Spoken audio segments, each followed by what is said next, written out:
এখন আমাদের ধর্ম নিরপেক্ষতা নিয়ে অনেকগুলো মিথ চালু আছে। তার মধ্যে সবচেয়ে জনপ্রিয় মিথ কি?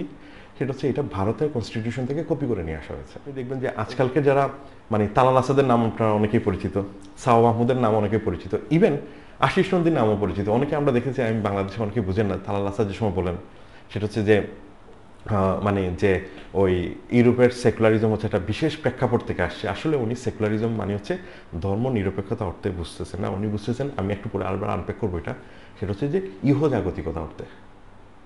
ফলে এই যে টার্কির যে ধারণা, এইটা না বুঝতে পেরেছেন পুরো এন্টায়ার ইয়াং জেনারেশন, মুসলিম ইয়াং জেনারেশনকে গভীরভাবে প্রভাবিত করেছে। ইনক্লুডিং কাকে?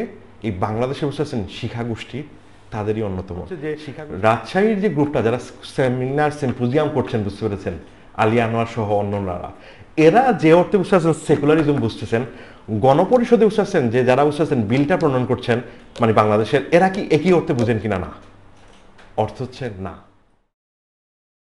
আচ্ছা, শুরু করার আগে আমি সংক্ষেপে একটু বলি যে আমরা আসলে কেন সেকুলারিজম কিংবা ধর্মনিরপেক্ষতা নিয়ে আলোচনা করতে গেলাম এবং কেন আমাদের শিরোনামে আসলে স্ল্যাশ রাখলাম যে সেকুলারিজম স্ল্যাশ ধর্মনিরপেক্ষতা।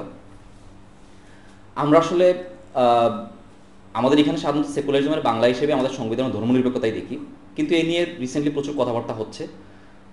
সেকুলারিজমকে আসলেই ধর্মনিরপেক্ষতা ঠিক সমার্থক হিসেবে ব্যবহার করতে পারবো কি পারবো না, নাকি ধর্মনিরপেক্ষতাকে আলাদা কোনো জায়গা থেকে আমরা বিবেচনা করতে পারবো অন্য কোনো বিকল্প কিংবা অন্য কোনো রূপ হিসেবে, এ নিয়ে বিস্তর আলাপ আলোচনা হচ্ছে। যে কারণে আমরা আসলে একদম ওপেন রাখার জন্য এটা স্ল্যাশ দিয়ে রাখছি। আমরা এই আলাপ যখন শুনবো আমরা আস্তে আস্তে টের পাবো যে আমরা কেন এটা রাখলাম। দুই নম্বর, কেন সেকুলারিজমকে আমরা আসলে প্রথম আলোচনা করলাম। প্রথমত বাংলাদেশে গত 50 বছরে যে আমরা দেখি যে নানাবিধ ইভেন্টে, নানাবিধ আপনার তর্ক বিতর্ক এবং সারা দুনিয়ার যেখানেই যাই হোক না কেন, বাংলাদেশে যখন হচ্ছে কালচারাল ফেরি নিয়ে আলাপ আলোচনা হয় সেকুলারিজম চলে আসে। ইভেন হচ্ছে বাংলাদেশ নিয়ে যখন কোনো আলোচনা হচ্ছে, আমার মনে আছে 2014-15 সালে যখন হচ্ছে এখানে তুঙ্গে বিভিন্ন ধরনের অ্যাক্টিভিজম, কিংবা হচ্ছে 2016 সালে যখন বিভিন্ন ধরনের আপনার টেরোরিস্ট অ্যাটাকও হচ্ছে, ওই সময় দেখতে পাচ্ছি নিউ ইয়র্ক টাইমস কিংবা হচ্ছে ওয়াশিংটন, তারা হচ্ছে ইয়ে করতেছে, ওয়াশিংটন টাইমসগুলো হচ্ছে রিপোর্ট করতেছে যে বাংলাদেশের আপনার সেকুলারিজম হচ্ছে হুমকির মুখে। মানে আমি বলতে চাচ্ছি যে বাংলাদেশে যখনই কোনো ইভেন্ট করতে যাচ্ছে সেকুলারিজম আসতেছেই। এখন ধরেন সেকুলারিজমও একটা দীর্ঘ যাত্রা অলরেডি ক্রস করে আসছে, সেই নানাবিধ তর্ক বিতর্ক উঠে গেছে। ভারতের অভিজ্ঞতা আমাদের সামনে আরও নতুন কিছু প্রশ্ন হাজির করছে। বিশেষ করে যখন হচ্ছে আমরা দেখতে পাচ্ছি যে ভারতে বিজেপি একদম সেকুলারিজমের লজিক ইউজ করেই হচ্ছে হিন্দুত্ববাদী রাষ্ট্রকল্পনা বাস্তবায়ন করতে পারতেছে, তখন হচ্ছে সেকুলারিজমের নানা আগের প্রস্তাবনা কিংবা আগের নানাবিধ কনসেপ্ট আবার নতুন করে ইন্ডিয়ান থিওরিস্টটা দেখতেছি আমরা হচ্ছে রিডিফাইন করতেছেন। এগুলো আমাদের জন্য খুবই উপকারী, কিন্তু আমাদের মনে হয়েছে যে আসলে আমরা আমাদের জায়গা থেকেও বাংলাদেশের অভিজ্ঞতায় আমাদের কিছু কাজ করা দরকার। বাংলাদেশে কাজ হয় নাই তা এমন না। বিশেষ করে যেটা হচ্ছে ধরেন খুবই প্রমিনেন্ট কাজ, যেটা অনেকদিন যাবতই আমাদের এখানে আলোচনায় ছিল না। দেশ স্বাধীন হওয়ার পরপরই 72 সালের রাজশাহীতে একটা বিশাল সিম্পোজিয়াম হয়, দুদিন ব্যাপী প্রায় সিম্পোজিয়াম। সেখানে হচ্ছে দারুণ একাডেমিক একটা আলোচনা হয়েছিল এবং খুব ওপেন ডিসকাশনের মতো করে সেকুলারিজম নিয়ে। পরে এটা বই আকারেও বের হয়, বাজারে এখন নতুন করে রিপ্রিন্ট হয়েছে, 73 সালে বাজারে আসে। 72 সালে আমরা দেখি যে খুবই আপনার রাজনৈতিক মহল সংসদে যেমন সেকুলারিজম নিয়ে তর্ক বিতর্ক করতেছেন, ঠিক তেমনি একাডেমিক মহলও তর্ক বিতর্ক করতেছেন। এরপরে দীর্ঘ 50 বছর আমরা ক্রস করছি। এখন যখন আমরা দেখি যে আসলে আমাদের তর্ক বিতর্কের একটা বড় অংশ এখনও মূল সূত্রটা আসলে ওই জায়গা থেকেই, মানে একদম ওই লাইন ধরে ওইখানে যা যা আলাপ হচ্ছিল তাই। কিন্তু আমাদের বারে বারে মনে হচ্ছে যে আমাদের আসলে সেকুলারিজম নিয়ে এতগুলা মহল তৈরি হয়েছে, এত কিছু তৈরি হয়েছে, কিন্তু সেই অর্থে আসলে খুব যে ক্রিটিক্যাল ডিসকাশন এখানে আমরা খুব একটা দেখি না। মূলত এই জায়গা থেকেই আমরা চাচ্ছিলাম যে সেকুলারিজম নিয়ে একটা দীর্ঘ হলো তো অনেক কাইজা হলো, কাইজা না করে আমরা একটু ক্রিটিক্যাল আলাপে ঢুকতে পারি কিনা, এটাই হচ্ছে আমাদের একটি প্রধান মোটো। সেই জায়গা থেকে আমাদের এই সিম্পোজিয়াম আয়োজন কিংবা ধারাবাহিক আয়োজনের আমাদের পরিকল্পনা। আমরা কতদূর করতে পারবো সেটা আমরা এখনও জানি না, আশা করি আপনাদেরকে পাবো আমরা সব জায়গায়। আমি মূল আলোচনায় চলে যাই। আমি প্রথমেই হচ্ছে সৈয়দ নিজার স্যারকে বলবো স্যারের বক্তব্য দেওয়ার জন্য। স্যারের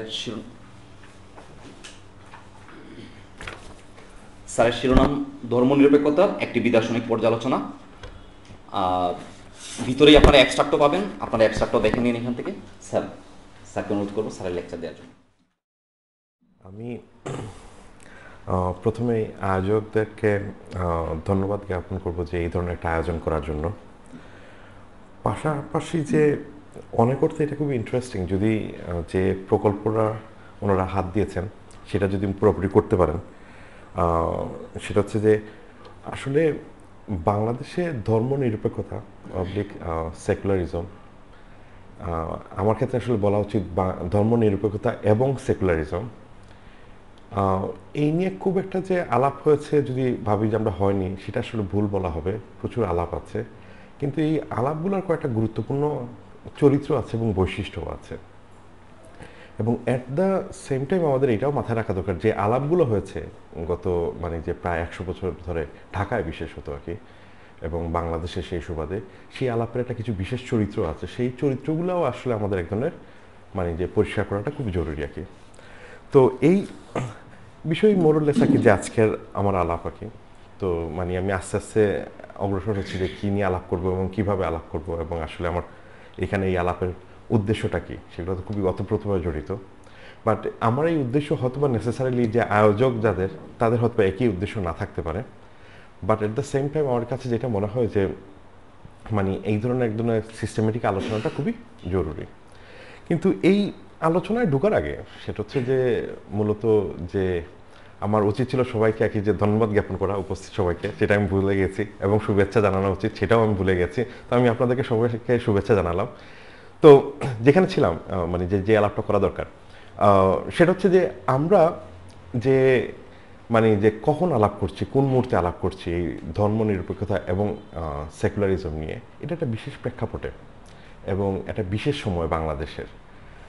আমি ব্যক্তিগতভাবে মনে করি বাংলাদেশের সোসাইটিতে এখন সাংস্কৃতিকভাবে বাংলাদেশ সেকুলার না পোস্ট সেকুলার স্টেজে বসবাস করে, কিন্তু রাজনৈতিকভাবে সে এক ধরনের সেকুলার তৎপরতার মধ্যে দিয়ে আছে। এটা আমার প্রথমেই বলা খুবই গুরুত্বপূর্ণ। কখন আমরা আলোচনার প্রেক্ষাপটগুলো বুঝতে পারবো কোন ধরনের সোসাইটিতে আমরা দাঁড়িয়ে কথা বলছি। তো পোস্ট সোসাইটি এবং হচ্ছে সেকুলার এবং মানে যে সেকুলার রাজনীতি সাংস্কৃতিকভাবে কেন বলছি পোস্ট সেকুলার, যেমন আপনারা প্রায় সময় দেখবেন, আমি সেদিন একটা ইউটিউবে এটা দেখছিলাম, সেটা হচ্ছে একটা ভিডিও ক্লিপ ভাইরাল হয়েছে এবং গতকালকে আমাদের আলোচনা হচ্ছিল। সেটা হচ্ছে যে কোনো এক ভদ্রলোক, উনি একটা স্কুলের প্রিন্সিপাল, ভদ্রলোক ঘুষ গ্রহণ করছেন, বললেন বিসমিল্লাহির রহমানির রহিম বলে। এটা খুবই ইন্টারেস্টিং, মানে যে ঘুষ গ্রহণ করার সময় থাকে না যে বিসমিল্লাহ বলে উনি নিচ্ছেন। অ্যাট দ্য সেম টাইম আপনি যদি খেয়াল করেন সেটা হচ্ছে যে একটা সেকুলার সোসাইটি এবং থিওক্রেটিক সোসাইটির সাথে একটা যে ডিফারেন্সের জায়গাগুলো থাকে সেটা হচ্ছে যে একটা ধর্মীয় সোসাইটির মধ্যে গিলটা খুব ইম্পর্ট্যান্ট, যেহেতু পাপের ধারণার সাথে পাপের সাথে কিন্তু অপরাধের ধারণা একটা ভিন্নতা আছে। অপরাধে আইনি কাঠামো আছে, পাপের মধ্যে এক ধরনের বুঝতে পেরেছেন যে মানে মেটাফিজিক্যাল অ্যাসপেক্ট আছে, সেটার সাথে আপনার বিশ্বাস ফেথ খুবই ওতপ্রোতভাবে জড়িত। এবং যেই কারণে যেটা হচ্ছে যে একটা ধর্মীয় সোসাইটিতে, যেটা আমরা হয়তো টেকনিক্যালি বলবো থিওক্রেটিক সোসাইটিতে, সেখানে গিল্টের ধারণা খুবই ইম্পর্ট্যান্ট। এই কারণে আপনি দেখবেন যে খ্রিস্টানদের যে বসে আছেন চার্চে গিয়ে যে কনফেশন করা, সেই গিল্টটাকে কনফেশন করা, আবার বিভিন্নভাবে একই ধরনের ধারণাগুলো আমরা মুসলমান অথবা জিউদের মধ্যেও পাবো আর কি, যে যে ধারণা আমি একটা পাপ করেছি সেই পাপটা যে ক্যারি করা। অন্যদিকে হচ্ছে যে সেকুলার সোসাইটিতে, মূলত সেকুলার সোসাইটি এবং হচ্ছে যে মানে যে ওই মানে যে ওই মানে যে থিওক্রেটিক সোসাইটির মধ্যে একটা গুরুত্বপূর্ণ জিনিস হচ্ছে, যেহেতু সেকুলার সোসাইটি সে পাপে বিশ্বাস করে না, পাপের সাথে একটা ধর্মের সম্পর্ক আছে, ঈশ্বরের বিশ্বাস সম্পর্ক আছে, বিশ্বাসের সম্পর্ক আছে, ফলে সে মনে করে সেটা হচ্ছে যে সেইমটা খুব ইম্পর্টেন্ট রোল প্লে করে। আপনি যদি কোনো অনৈতিক অন্যায় কাজ করেন তাহলে আপনি লজ্জিত বোধ করবেন। কিন্তু এই যে সদ্য আমরা একটা দেখলাম যে তিশা এবং মুস্তাক সহ অনেক ধরনের ভাইরাল নিউজ আমরা দেখি, সেটা হচ্ছে আমাদের সোসাইটি থেকে সেইমটাও কিন্তু গায়েব হয়ে গেছে। তার মানে হচ্ছে সাংস্কৃতিকভাবে আমরা একটা অদ্ভুত ধরনের মানুষে পরিণত হয়েছি। যে সময় আমরা এই আলাপ করছি সেই আলাপে সেটা হচ্ছে আমাদের না আছে গিল্ট সেন্স, না আছে সেইমের ধারণা। এবং তার মানে হচ্ছে কি জানেন, যে সেকুলার মানে যেহেতু আমরা আলাপে এসছে আমি ডিফাইন করবো, আপনিও তো ভাবছেন যে আমি তো সেকুলার ডিফাইনই করি না, আমি পোস্ট সেকুলার আলাপ শুরু করলাম কেন। এটা হচ্ছে যে আলাপের শুরুতেই আর কি, যেটা পরিষ্কার করা খুবই গুরুত্বপূর্ণ মনে হলো। ফলে যে আমাদের সোসাইটি সাংস্কৃতিকভাবে সেটা, কিন্তু অ্যাট দ্য সেম টাইম আপনি আবার খেয়াল করেন যে গত কয়েকদিনে একটা ঘটনা ঘটেছে যেটা আমরা আলাপ করছিলাম, সেটা হচ্ছে যে সম্ভবত যে এই বছর প্রধানমন্ত্রীর এক ধরনের নির্দেশ ছিল, সেটা হচ্ছে যে রাষ্ট্রীয়ভাবে বড় জমকালো কোনো ধরনের ইফতারের আয়োজন না করার জন্য, যেহেতু কেচ্ছ সাধনের অংশ হিসাবে। তো সেই জায়গা থেকে সেই মানে যে স্টেটমেন্টগুলো যে সময়কে যে বিভিন্ন মানে বিজ্ঞপ্তি আকারে বিভিন্ন স্কুল কলেজ অথবা ইউনিভার্সিটিগুলো মানে স্টেটমেন্ট আকারে বললো, তখন অনেক সময় হচ্ছে যে ইফতার না করার জন্য বলা হলো। এটা আসলে ঠিক মানে এর পরেই যেটা ঘটলো সেটা হচ্ছে যে পরের দিন কিন্তু বিশাল জামায়াতে বিভিন্ন জায়গায় কিন্তু জাতীয়ভাবে ইফতার আয়োজন করা হচ্ছে। এই যে ইফতার আয়োজন করা এটা হচ্ছে কি পলিটিক্যাল ডিসকোর্সের অংশ। একদিকে হচ্ছে যে মানে যে ইফতার যে কারণে বলা হোক না কেন না করার করতে, এটা আসলে একদম মিস ইন্টারপ্রিটেশন হয়েছে, সেটা হচ্ছে কেচ্ছ সাধনের জন্য। বাট সাপোজ ধরে নিলাম ফর দ্য টাইম বিং এটা বলা হয়েছে যে ইফতার না করতে একটা রিলিজিয়াস জায়গাকে মানে রুদ্ধ করার জন্য। ঠিক আবার বিপরীত পক্ষে যারা দাঁড়াচ্ছেন তারাও বুঝতে পেরেছেন যে সেই যে স্টেটমেন্টটা দিচ্ছেন যে ধর্মটাকে কেন্দ্র করে, এটা পুরোটাই হচ্ছে কি জানেন একটা সেকুলার রাজনীতির অংশ। এটা হচ্ছে এখানকার আইডেন্টিটি পলিটিক্স এবং রাজনীতির অংশ। আপনাকে এটা খুব মাথায় রাখতে হবে। আপনি ধর্ম নিয়ে আলাপ করলে এটা নেসেসারিলি ধার্মিক হয়ে ওঠে না। ধর্ম নিয়ে আপনি রাজনৈতিক আলাপ করতে পারেন এবং রাজনৈতিকভাবে ব্যবহার করতে পারেন, এবং এটা হচ্ছে গণতন্ত্রের ইনএভিটেবল কনসিকুয়েন্স। যে কারণে আপনি দেখবেন যেখানে খুব স্ট্রং ডেমোক্রেসি থাকে সেখানে খুব স্বাভাবিকভাবে কতগুলো জিনিসকে বুঝতে পারছেন আপনি স্বাভাবিকভাবে আপিল করবেন। সেটা হচ্ছে কি একটা জাত, একটা হচ্ছে ধর্ম, একটা হইতেছে বুঝতে পেরেছেন যে মানে যে বর্ণ, ইকোনমিক ক্লাস, এইগুলোর মধ্যে দিয়ে একটা ভোটের ব্যাঙ্কগুলোকে অ্যাড্রেস করা যায়। ফলে সবসময় ডেমোক্রেটিক সোসাইটির মধ্যে ধর্ম সবসময় রিলিভেন্ট করে তোলা হবে। অ্যাট দ্য সেম টাইম এটা কাউন্টার এফেক্ট হিসাবে সেকুলারিজমকে কী করা হয়। কিন্তু একটা সেমটা আমাদের মনে রাখা দরকার, সেটা হচ্ছে কি জানেন এই যে আলাপগুলো যেটা করছে রাজনৈতিকভাবে ধর্ম ব্যবহার করা অথবা কী করা, এগুলো সবই সেকুলার পলিটিক্সের অংশ। ফলে আমাদের এই বিচ্ছেদন করা কিন্তু খুব গুরুত্বপূর্ণ। তার মানে হচ্ছে আমি কয়েকটা এই প্রথমেই আলাপের মধ্যে একটা মানে টেনে যাই, সেটা হচ্ছে যে আলাপটা হচ্ছে কোন প্রেক্ষাপট থেকে যে সমস্ত সোসাইটিটা আমরা আসলে ইভলভ হয়ে গেছি। কী করতে ইভলভ হয়েছি কারণ হচ্ছে আমাদের ন্যূনতম থিওক্রেটিক সোসাইটিতে এবং হচ্ছে সেকুলার সোসাইটি দুটোটা সোসাইটিতেই জানেন এথিক্স, মরালিটি এবং ভ্যালুস খুবই ইম্পর্টেন্ট রোল প্লে করে। আমাদের সোসাইটিতে আসলে সেটা গায়েব হয়ে গেছে কোনো একভাবে। ফলে আমরা একজন পোস্ট সেকুলার সোসাইটিতে বসবাস করি, যেগুলো কোনো কিছু আসলে আমাদের কাছে ম্যাটার করে না সাংস্কৃতিকভাবে, কিন্তু রাজনৈতিকভাবে সেকুলার। এই কারণ হচ্ছে ধর্মকেও যেভাবে ব্যবহার করা হচ্ছে অথবা এর বিপক্ষে যে প্রোগ্রেসিভ অংশটা কী করেন, এটা পুরোটাই আলাপটা হচ্ছে কি সেকুলার প্র্যাকটিসের জায়গা থেকে। এখন খুব স্বাভাবিকভাবে একটা প্রশ্ন আসতে পারে যে এই সেকুলার জিনিসটা কী, এবং যেটা নিয়ে আসলে আমাদের এন্টায়ার আলোচনাই আজকের। কিন্তু আমি সাধারণত এই সেকুলার কি এই আলাপ থেকে আমি ঢুকতে চাই না প্রথমে। তার একটা কৌশলগত সমস্যা আছে, কারণ আমি আমার আলাপ এবং বক্তৃতা এবং লেখার ক্ষেত্রে কিছু পদ্ধতি ব্যবহার করি। কারণ হচ্ছে আমি আপনাকে ওই শান্তি এবং প্রশান্তি দিতে চাই না একজন ঐতিহাসিক এর মতো, বুঝতে পেরেছেন যে সেকুলার থেকে আসছে তারপর ধর্ম নিরপেক্ষতা, আমি ওই স্টাইলে যেতে চাই না। যেহেতু আমার একজন বুঝেছেন যে উদ্দেশ্য হচ্ছে আমাদের বর্তমানের একটা সমস্যা নিয়ে আলাপ করা। সেই সমস্যাটা কি খুবই প্রিসাইজ একটা সমস্যা।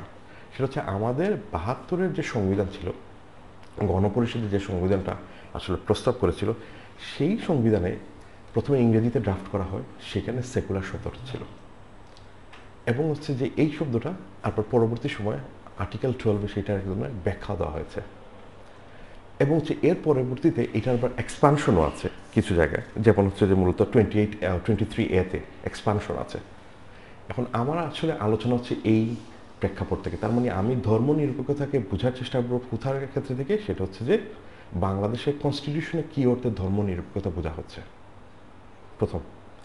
২ নম্বর যেটা হচ্ছে যে তাহলে, এবং ২ নম্বর হচ্ছে যে এই আলাপের মধ্যে বাংলাদেশের পাবলিক স্পেসের যে আলাপটা এটার সাথে কোনো পার্থক্যের জায়গা আছে কিনা না সেটা লোকেট করা ২ নম্বর।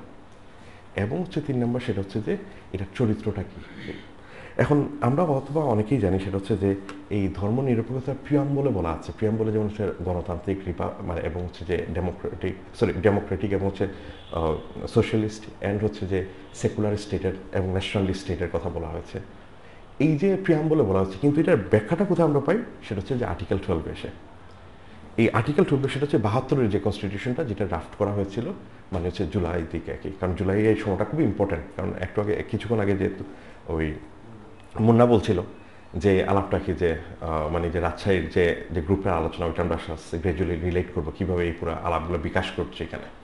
এখন এইখানে খুব স্পেসিফিকলি কিছু বিষয় বলা আছে, আমি জাস্ট একটু পড়ছি কারণ এটা খুব ইম্পর্টেন্ট, কারণ আমরা অনেকেই জানি যে এটা আছে, কিন্তু এটা কী আসলে লেখা আছে সেটা অনেক সময় খেয়াল করি না।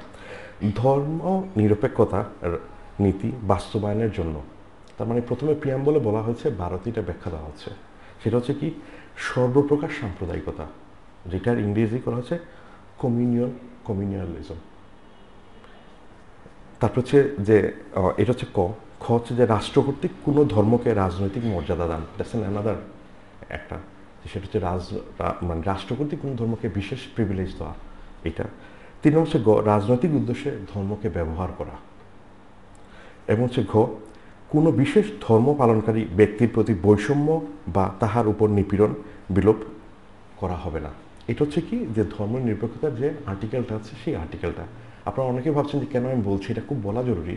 কারণ হচ্ছে আমরা জানি যে এখানে সেকুলারিজম অর্থাৎ ধর্ম নিরপেক্ষতা আছে, কিন্তু এখানে যে ব্যাখ্যা আছে এটা খুব ক্রুশাল। কারণ আমরা একটু পরে দেখবো যে কীভাবে এই কনফিউশনগুলো আস্তে আস্তে তৈরি হয়। তারপর হচ্ছে যে 23 এতে কিন্তু আমরা বলা হচ্ছে সেটা হচ্ছে কি জানেন, স্টেট কোনো ধরনের বুঝতে পেরেছেন ধর্মকে প্রমোট করবে না, কিন্তু হচ্ছে সবাইকে বুঝতে পেরেছেন ধর্ম পালন করার জন্য সেটা এনশিওর করবে। তার মানে এটা এই অর্থে না, সেটা হচ্ছে অনেক জায়গায় যেটা বলা হয়ে থাকে যে আমাদের এখানে ধর্মনিরপেক্ষতা ডিফাইন করা হয় নাই, কীভাবে এক্সিকিউশন করা হবে, এটা পুরোটাই মোরলেস একটা ব্রডার আউটলাইন কিন্তু এখানে আছে। এখন আমাদের এখানে 72 যে সময় কনস্টিটিউশনে এটা মানে ইন্ট্রোডিউস করা হলো, তখন আমাদের ধর্ম নিরপেক্ষতা নিয়ে অনেকগুলো মিথ চালু আছে। তার মধ্যে সবচেয়ে জনপ্রিয় মিথ কি, সেটা হচ্ছে এটা ভারতের কনস্টিটিউশন থেকে কপি করে নিয়ে আসা হয়েছে। এবং আমাদের একসময়কার 80-র দশকের বিখ্যাত সব অধ্যাপকরাও, ইতিহাসের অধ্যাপক স্বয়ং, আমি জানি এখানে ইতিহাসের কিছু শিক্ষক এবং অধ্যাপকরাও আছেন, যে ওনারাও স্বয়ং এই ধরনের বক্তব্যগুলো দিয়েছেন আর কি। এখন এই যে সময় বলা হচ্ছে আর কি যে মানে ওই কিসের যে ইতিহাস থেকে যে মানে উদ্ভূত, এবং এটা আমার কাছে মনে হয় যে আমি জাস্ট ওই যে কিসের জন্য ভাবলাম যে একজনের একটা কোট পড়ি, উনি আচ্ছা এখন আমার চোখে আসছে না, সেটা হচ্ছে মঞ্জুরুল হাসান, অধ্যাপক ইতিহাস বিভাগের। উনি বলছেন যে বাংলাদেশের ধর্মনিরপেক্ষতা শব্দটা আসলে সেকুলারিজম, এবং এই সেকুলারিজমটা 72-এর কনস্টিটিউশনে সরাসরি কপি করে নিয়ে আসা হয়েছে হচ্ছে ভারতীয় কনস্টিটিউশন থেকে। এবং এটা খুব জনপ্রিয় কথা, কিন্তু আমরা সবাই জানি ভারতীয় কনস্টিটিউশনে মানে যে সেকুলারিজম শব্দটা আসলে 72 সালে ছিলই না, প্রথম ইন্ট্রোডিউস করা হচ্ছে 76 সালে। তার মানে এটাতে ভারত থেকে কিভাবে আসে, এটা একটা বিষয়। 2 নম্বর হচ্ছে উপরন্তু আপনি দেখেন যদি ভারতের কনস্টিটিউশনে সেকুলারিজম আসলে কীভাবে ডিফাইন করা হয়েছে এবং ডিফাইন করা হয়নি, ভারতের কনস্টিটিউশনে কোনো সেকুলারিজমের কোনো ডেফিনেশনই দেওয়া হয়নি। এখন যারা বাংলাদেশে বলেন যে বাংলাদেশের সেকুলারিজম অথবা হচ্ছে ধর্ম নিরপেক্ষতার ডেফিনেশন দেওয়া হয় নাই, এরা আসলে বাংলাদেশে আদৌ কনস্টিটিউশন পড়ছেন কিনা না এ নিয়ে একটা প্রথম সন্দেহ তৈরি হয়। কারণ হচ্ছে যে বাংলাদেশের কনস্টিটিউশন খুব প্রিসাইসলি কীভাবে এক্সিকিউশন হবে, কোন অর্থে ডিফাইন করা হচ্ছে, এটা এক ধরনের ব্রডার গাইডলাইন আছে নীতিগত অর্থে। যারা আপনারা এখানে আইনের লোকজন আছেন সেটা অনেকে জানা কথা, এক ধরনের ব্রডার অর্থে নীতিগত গাইডলাইন, যেটা হচ্ছে ভারতের কনস্টিটিউশন দেওয়া হয়নি। ইভেন ভারতের কনস্টিটিউশনটা মামলা হয়েছিল কয়েক বছর আগে, সুপ্রিম কোর্ট সেখান থেকে বলেছে ভারতীয় কনস্টিটিউশনে তারা সেকুলারিজমকে ডিফাইন করবে না, কারণ এক এক দেশে এক একভাবে সেকুলারিজমটাকে ডিফাইন করা হয়ে থাকে।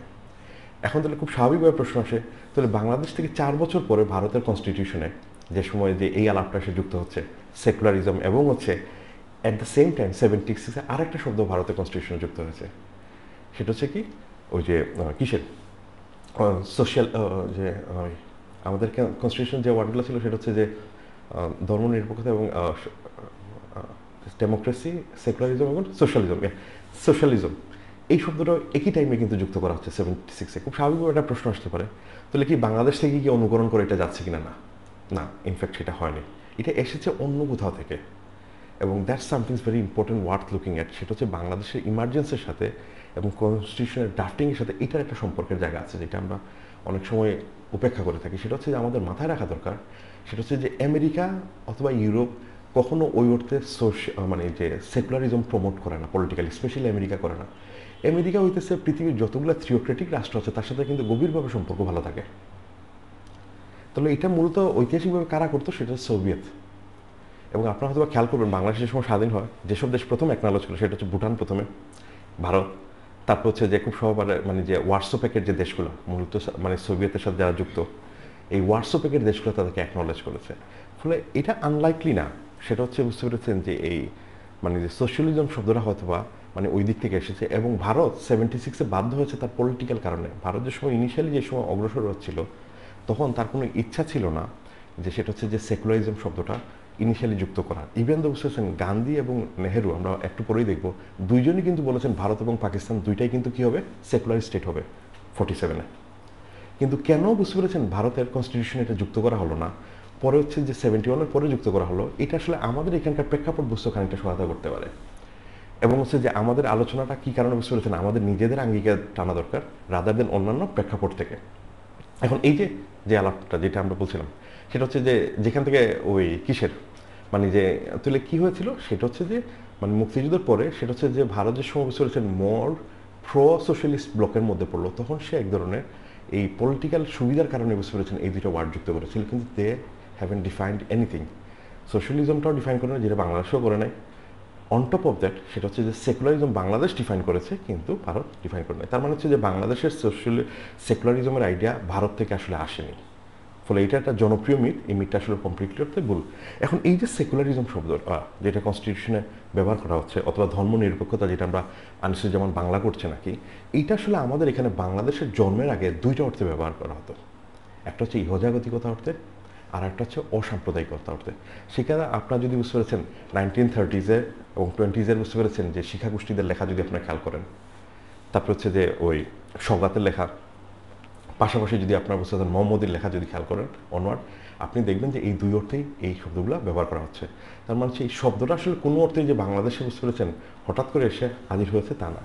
কিন্তু প্রথম যেটা অসাম্প্রদায়িকতা, ডেফিনেটলি আমাদের এখানে ঐতিহাসিক একটা প্রেক্ষাপট আছে। কিন্তু পরের যে অর্থে মানে ধর্মনিরপেক্ষতা ব্যবহার করা হয় সেটা হচ্ছে ইহজাগতিকতা। এটা অনেকটাই বুঝতে পেরেছেন মানে যে ইংলিশ মূলত মানে যে মানে এক বুদ্ধিজীবী বলা যায় 1850 সালের দিকে বুঝতে পেরেছেন উনি, জ্যাকব হেলিও, উনি প্রথম আসলে এই শব্দটা ব্যবহার করেন, সেকুলারিজম শব্দটা। সেটা হচ্ছে 1851 সালের দিকে। তার মানে হচ্ছে সেকুলারিজম শব্দটা কিন্তু বুঝতে পারছেন খুব ব্যাপক অর্থে যে পুরাতন তা কিন্তু না, ইন ইংলিশ। এখন ইজম, এখন এই শব্দটা আসছে হচ্ছে ল্যাটিন থেকে, এবং এর ল্যাটিন অর্থ হচ্ছে বুঝতে পারছেন বোঝানো হয় নতুন যুগ অর্থে, নতুন যুগ।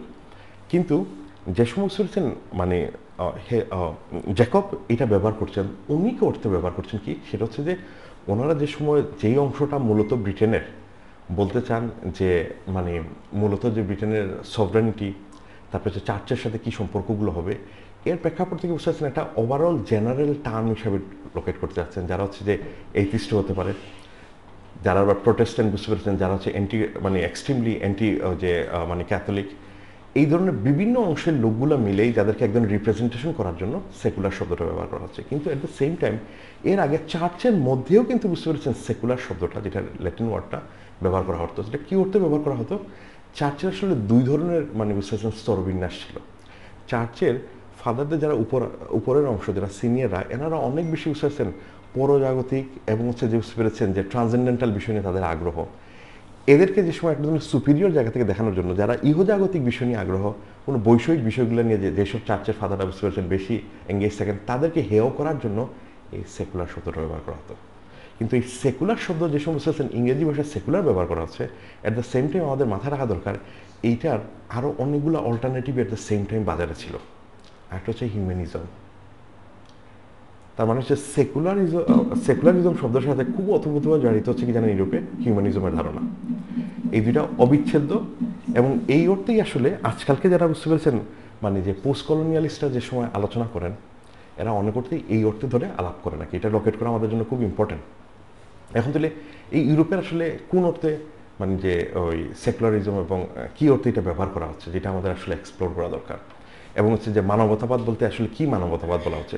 সাধারণত আমরা মানবতাবাদ বলতে ভাবি কি, যে মানে মানুষের বুঝতে পেরেছেন ভালো মন্দর জন্য যে যেই ধরনের বাদটা আছে সেটা হচ্ছে মানবতাবাদ। কিন্তু আমাদের মনে রাখা দরকার এই মানবতাবাদ হচ্ছে এটা প্রোডাক্ট অফ কিসের, এনলাইটেনমেন্টের। মানবতাবাদ বুঝতে পেরেছেন ইউরোপে দুই ধরনের হয়ে থাকে, একটা হচ্ছে যে মানে রেনেসান্স মানে হিউম্যানিজম, একটা হচ্ছে নিউ হিউম্যানিজম।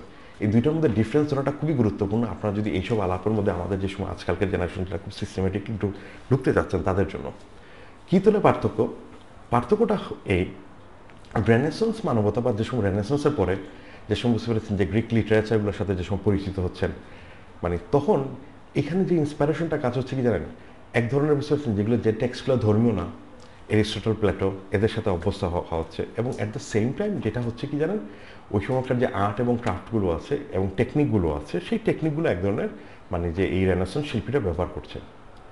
এবং এই মানবতাবাদ কোন অর্থে মানবতাবাদ, কারণ হচ্ছে এখানে মানুষের বুঝতে পেরেছেন এক ধরনের ইন্টারেস্টটা তৈরি হচ্ছে।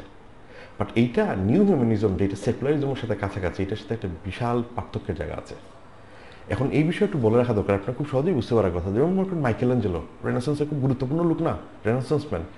ওনার কাজগুলো কি সিক্সটিন চ্যাপেলের উপরে বসে আছেন ঈশ্বর এবং অ্যাডাম এবং সে মানে যে জেনেসিসের টেক্সটে বিভিন্ন ধরনের গল্প আছে না, জেনেসিস যে বাইবেলের প্রথম যে বুকটা, সেখানে যে গল্পগুলো আছে যে এখানকার সৃষ্টির নিয়ে যে মানে আব্রাহামিক রিলিজন যেটা বলে থাকে তারই একদম পোর্ট্রেট করা হচ্ছে। তাহলে এটা খুবই ধর্মীয় একটা বিষয়, সেটা কীভাবে বুঝতেছেন অ্যান্টি ধর্ম আকারে আবির্ভাব হয়, এটা খুব স্বাভাবিকভাবে আমাদের একটা প্রশ্ন আসা দরকার। তার কারণ হচ্ছে কি জানেন, রেনেসান্স শব্দটা আসলে রেনেসান্সের সময় প্রথম ব্যবহারই করা হয় নাই। এটা প্রথম কবে ব্যবহার করা হয়েছে তাহলে 1865 সালে। এটা খুবই ইম্পর্টেন্ট আপনার জানা। এবং আরেকটু খেয়াল করেন, রেনেসান্স শব্দটা আসলে খুব শুনলেই বুঝতে পারার কথা, এটা ফ্রেঞ্চ শব্দ। রেনেসান্স হয়েছে কই বলা হয় ইটালিতে, তাহলে রেনোভাটো হওয়ার কথা ইটালিতে, সেটা রেনোভাটো না। রেনোভাটো নামে কোনো শব্দই আপনি কোথাও খুঁজে পাবেন না মানে ইটালিয়ান লিটারেচারের মধ্যে। তাহলে এটা কোত্থেকে আসতেছে?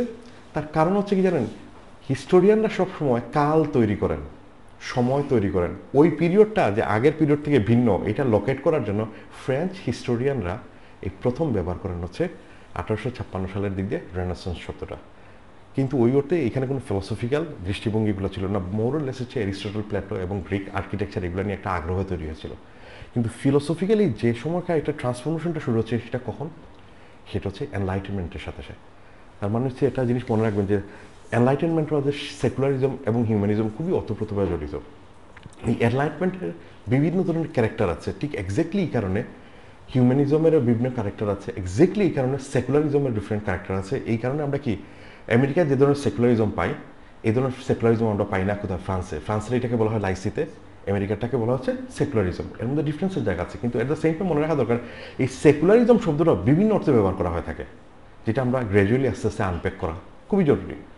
এখন এই যে মানে যে এই বিভিন্ন অর্থে আসলে কি কি অর্থে কিভাবে ব্যবহার করা হচ্ছে, সেটা হচ্ছে যে এই রেনেসান্সের মানে এনলাইটমেন্টের সময় একটা গুরুত্বপূর্ণ বিষয় হচ্ছে যে রেনেসান্স যে সময় এক ধরনের নেহাতি আগ্রহ ছিল গ্রিক লিটারেচারের বিষয়ে, অ্যাট দ্য সেম টাইম হচ্ছে কি জানেন, এনলাইটমেন্ট আসলে এক্সিস্টিং সিস্টেম থেকে বের হয়ে আসার প্রক্রিয়া। তার মানে এরা কিন্তু ত্যাগ করে বিপ্লবী আকারে বুঝতেছেন বের হয়ে আসতেছে কোথা থেকে? এক্সিস্টিং সিস্টেম থেকে। ফলে এক্সিস্টিং সিস্টেম কি? সেখানে হচ্ছে যে রাজতন্ত্র আছে সেটা কোথাও তোমার রাজতন্ত্রকে চ্যালেঞ্জ করা হচ্ছে, চার্চের যে ইনফ্লুয়েন্স সেই চার্চের ইনফ্লুয়েন্সটাকে চ্যালেঞ্জ করা হচ্ছে।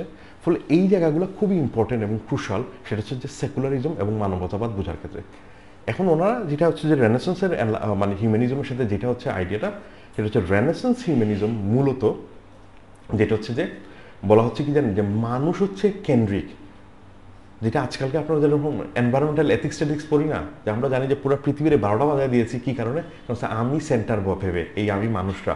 আজকালকে কিন্তু এই মনে রাখবেন পোস্ট সেকুলারিজম যে ডিফারেন্ট অর্থে আবার ইমার্জ করেছে, সেটা হচ্ছে আমরা পোস্ট হিউম্যানিজমে যে সময় যাচ্ছি, সেটা হচ্ছে আরেকটা রুটে দিয়ে যাওয়া যায়। সেটা হচ্ছে কি জানেন, আমরা এত বেশি মানুষকেন্দ্রিক হয়ে গেছে ইউরোপ, সেই মানুষ থেকে বুঝতে পারছেন, ফলে সব কিছু তার প্রয়োজনে ব্যবহার করে বলেই সেটা হচ্ছে কি যে সে অন্যান্য প্রকৃতি প্রাণ প্রকৃতির আসলে কোনো গুরুত্বই তাৎপর্য মানে আকারে নেয় না।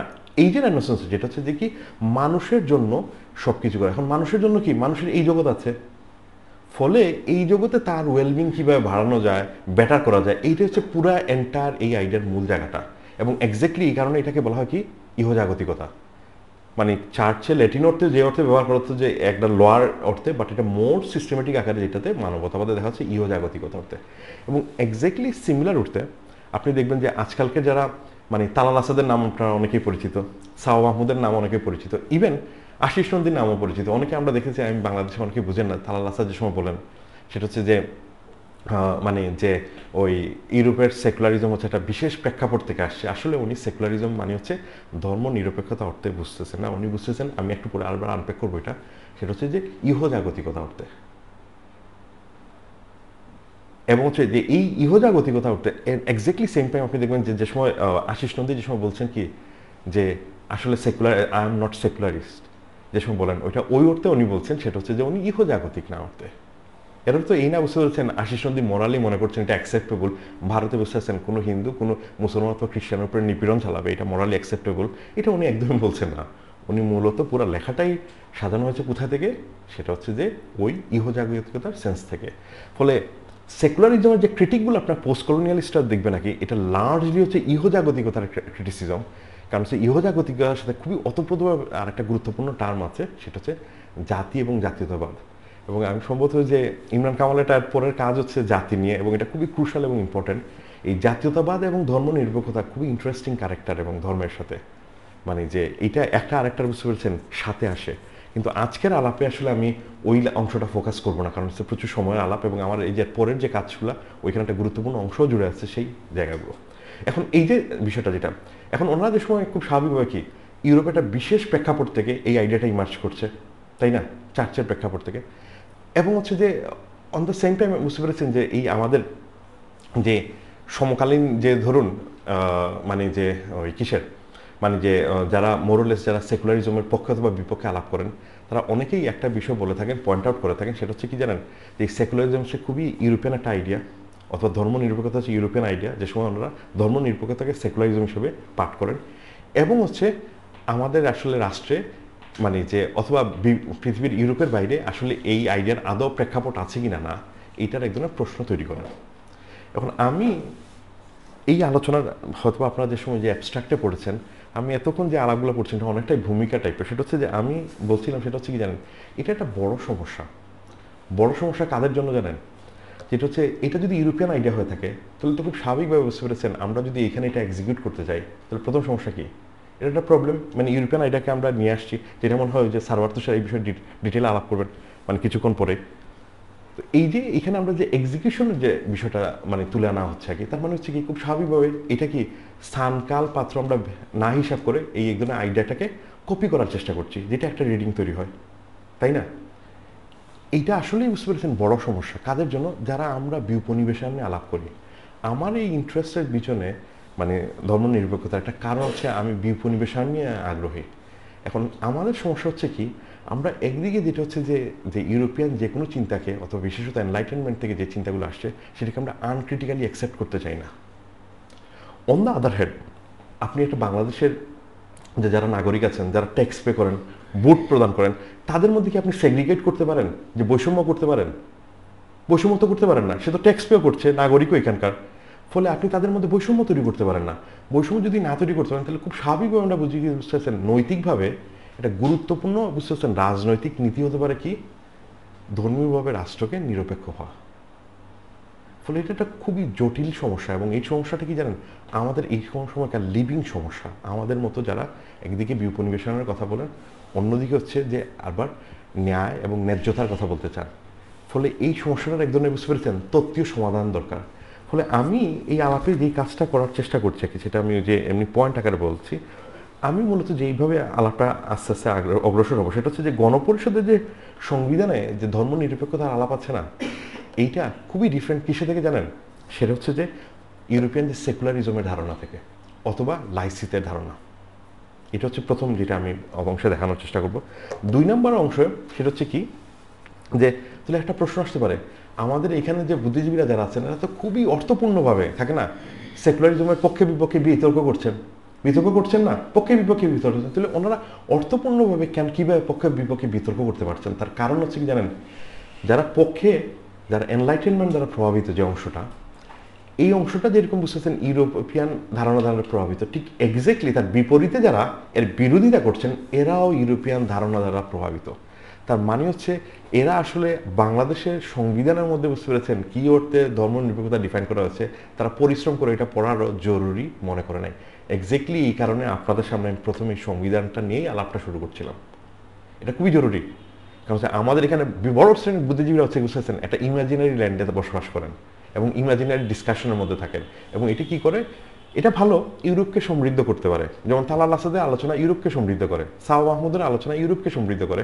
এটা ওই অর্থে আসলে পাকিস্তানকে সমৃদ্ধ করে না। যেমনটা হচ্ছে বুঝতেছেন এডওয়ার্ড সাইদের আলোচনা দুর্দান্তভাবে কি কাকে সমৃদ্ধ করে, ইউরোপিয়ান এপিস্টিমোলজিকে। এটা আপনার এখানে খুব একটা সমস্যা সুবিধা করে না, বাট এটা একটা গুরুত্বপূর্ণ মরাল ক্যারি করে, আমাদের জানা উচিত। বাট আমাদের এইখানকার বুঝতেছেন সমস্যাটা উপেক্ষা করে না। এটা হচ্ছে আমার 2 নম্বর যে সিদ্ধান্ত। আর 3 নম্বর যেটা আমি খানিকটা আমার নিজের একটা প্রস্তাবের জায়গা আছে, আসলে এই নিরপেক্ষতা আমরা কীভাবে বুঝবো। এবং আপনারা হয়তো জানেন না, আমাদের বুঝতে পারছেন পৃথিবীর ইতিহাসে যেসব এলাকায় সবচেয়ে বেশি না নিয়ে আলাপ হয়েছে, না মনে হচ্ছে নেগেশন নিয়ে, এর মধ্যে একটা এলাকা হচ্ছে কি জানেন, বাঙালিরা। মানে হচ্ছে আমাদের এই বাঙালি এবং হচ্ছে যে বাংলার যে ধারে কাছে যে মগধ এইসব এলাকা, এটা যেমন হচ্ছে যে রঘুনাথ শিরোমণি তার নতত্ত্ব অথবা না তত্ত্ব নামে একটা বই আছে, বুঝতে পারছেন, না যে কত অর্থে ব্যবহার করা হয় থাকে। এখন আমাদের বুঝতে পারছেন যে অর্থে ইউরোপ বুঝতে পারছেন সেকুলারিজম ভার্সেস রিলিজিয়াস ক্যাটাগরিটা বিল্ড করে, এটা আসলে একদম কি বাইনারি অপোজিশন, কিন্তু আমাদের এর বাইরে আসলে বের হওয়া দরকার।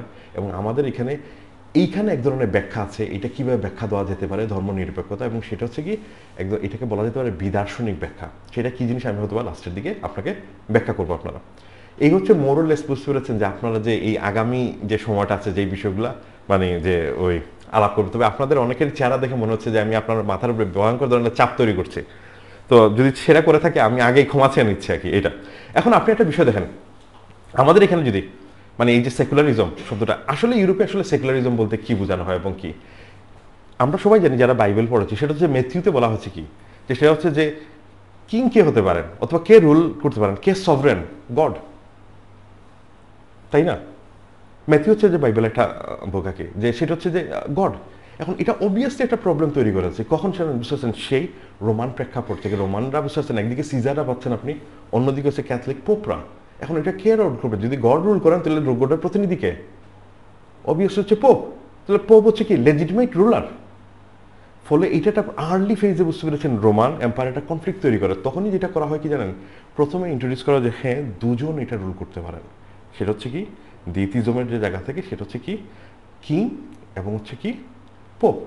তার মানে আপনাকে এখানে প্রথমে বোঝা দরকার যে এইখানে যে পোপ এবং চার্চ এটা একদমই আপনি মসজিদ, বিহার এবং হচ্ছে যে মন্দির যে অর্থে বোঝেন এটা একদমই এরকম না। ইভেন প্রোটেস্ট্যান্ট চার্চটাও কিন্তু খুবই ডিফারেন্ট ক্যাথলিক চার্চ থেকে। কারণ আপনি যদি চার্চ না বুঝেন কখনোই আপনি বুঝতে পেরেছেন মানে যে সেকুলারিজম ইউরোপের এটা বুঝতে পারবেন না, কারণ এটা চার্চের সাথে খুবই ওতপ্রোতভাবে কানেক্টেড। তাহলে এই চার্চটা কি জিনিস? এখন আপনার খুব স্বাভাবিক বসে যে সভরেন মানে হচ্ছে কি যার সার্বভৌম ক্ষমতার অধিকারী। যে ডিবেটটা আপনার পাকিস্তান পড়বে আবার ফিরত আসে রিটার্ন, যে এই সার্বভৌম ক্ষমতার অধিকারী যদি কিং এবং হচ্ছে কি পোপন। এই কারণে আমরা যে জমিদার আছে না লর্ড বলি, লর্ড তো আমরা গডকেও বলি, গডকেও লর্ড বলা হয় না। এটা এই কারণে বলা হয় কারণ হচ্ছে কি লর্ডের মানে গডের মানে ভূমে প্রতিনিধি কে আছেন সেটা হচ্ছে জমিদার নিজে, মানে জমির মালিক। এই কারণে সে সভরেন। এই সভরেনের ধারণাটা খুব ইম্পর্টেন্ট। এই যে সভরেনের ধারণা যে যেটা হচ্ছে কি যে দুইজন কিং এবং কিসের, তাহলে খুব স্বাভাবিক আপনার প্রশ্ন আসতে পারে তাহলে কিং এর যে ধরনের সুবিধা থাকে মানে চার্চের কি একই ধরনের সুবিধা থাকে? অফকোর্স চার্চ যে কোনো ধরনের বুঝতে পারছেন ইউরোপে ক্যাথলিক কান্ট্রিগুলোতে সে আইন নিয়ন্ত্রণ করে। কি ধরনের আইন হবে সেটা মানে যে ইভেন হচ্ছে যে রাজারকে বুঝতে পারছেন মানে যে লেজিটিমাইজ করার প্রসেসে চার্চ একটা গুরুত্বপূর্ণ ভূমিকা পালন করে। এই যে চার্চ গুরুত্বপূর্ণ ভূমিকা পালন করে এবং অনটপ অফ দ্যাট কি জানেন চার্চ একই সাথে বুঝতে পারছেন ট্যাক্সও কালেক্ট করে। মানে আমরা রাজারা ট্যাক্স কালেক্ট করে না, ঠিক একই সাথে বুঝতে পারছেন ইউরোপে ঐতিহাসিকভাবে মধ্যযুগে বুঝতে পারছেন চার্চও ট্যাক্স কালেক্ট করতো। এখন আপনি ভাবতেন যে এখন তো আজকালকে এই ট্যাক্স কালেক্ট করে কিনা, না। আপনি শুনবে যেমন মনে করেন যে Germany secular country, Immanuel Kant আছেন না, কান্টে যেখানে বুঝতে পেরেছেন কি হয়েছেন জার্মানিতে এখনও আপনি যদি হিন্দু মুসলিম হন তাহলে অথবা বুদ্ধ হন, এছাড়া আপনি যদি জিউ অথবা খ্রিস্টান হন বুঝতে পেরেছেন চার্চ এখনও ট্যাক্স কালেক্ট করে এবং ট্যাক্সের পরিমাণ হচ্ছে কি জানেন 9%।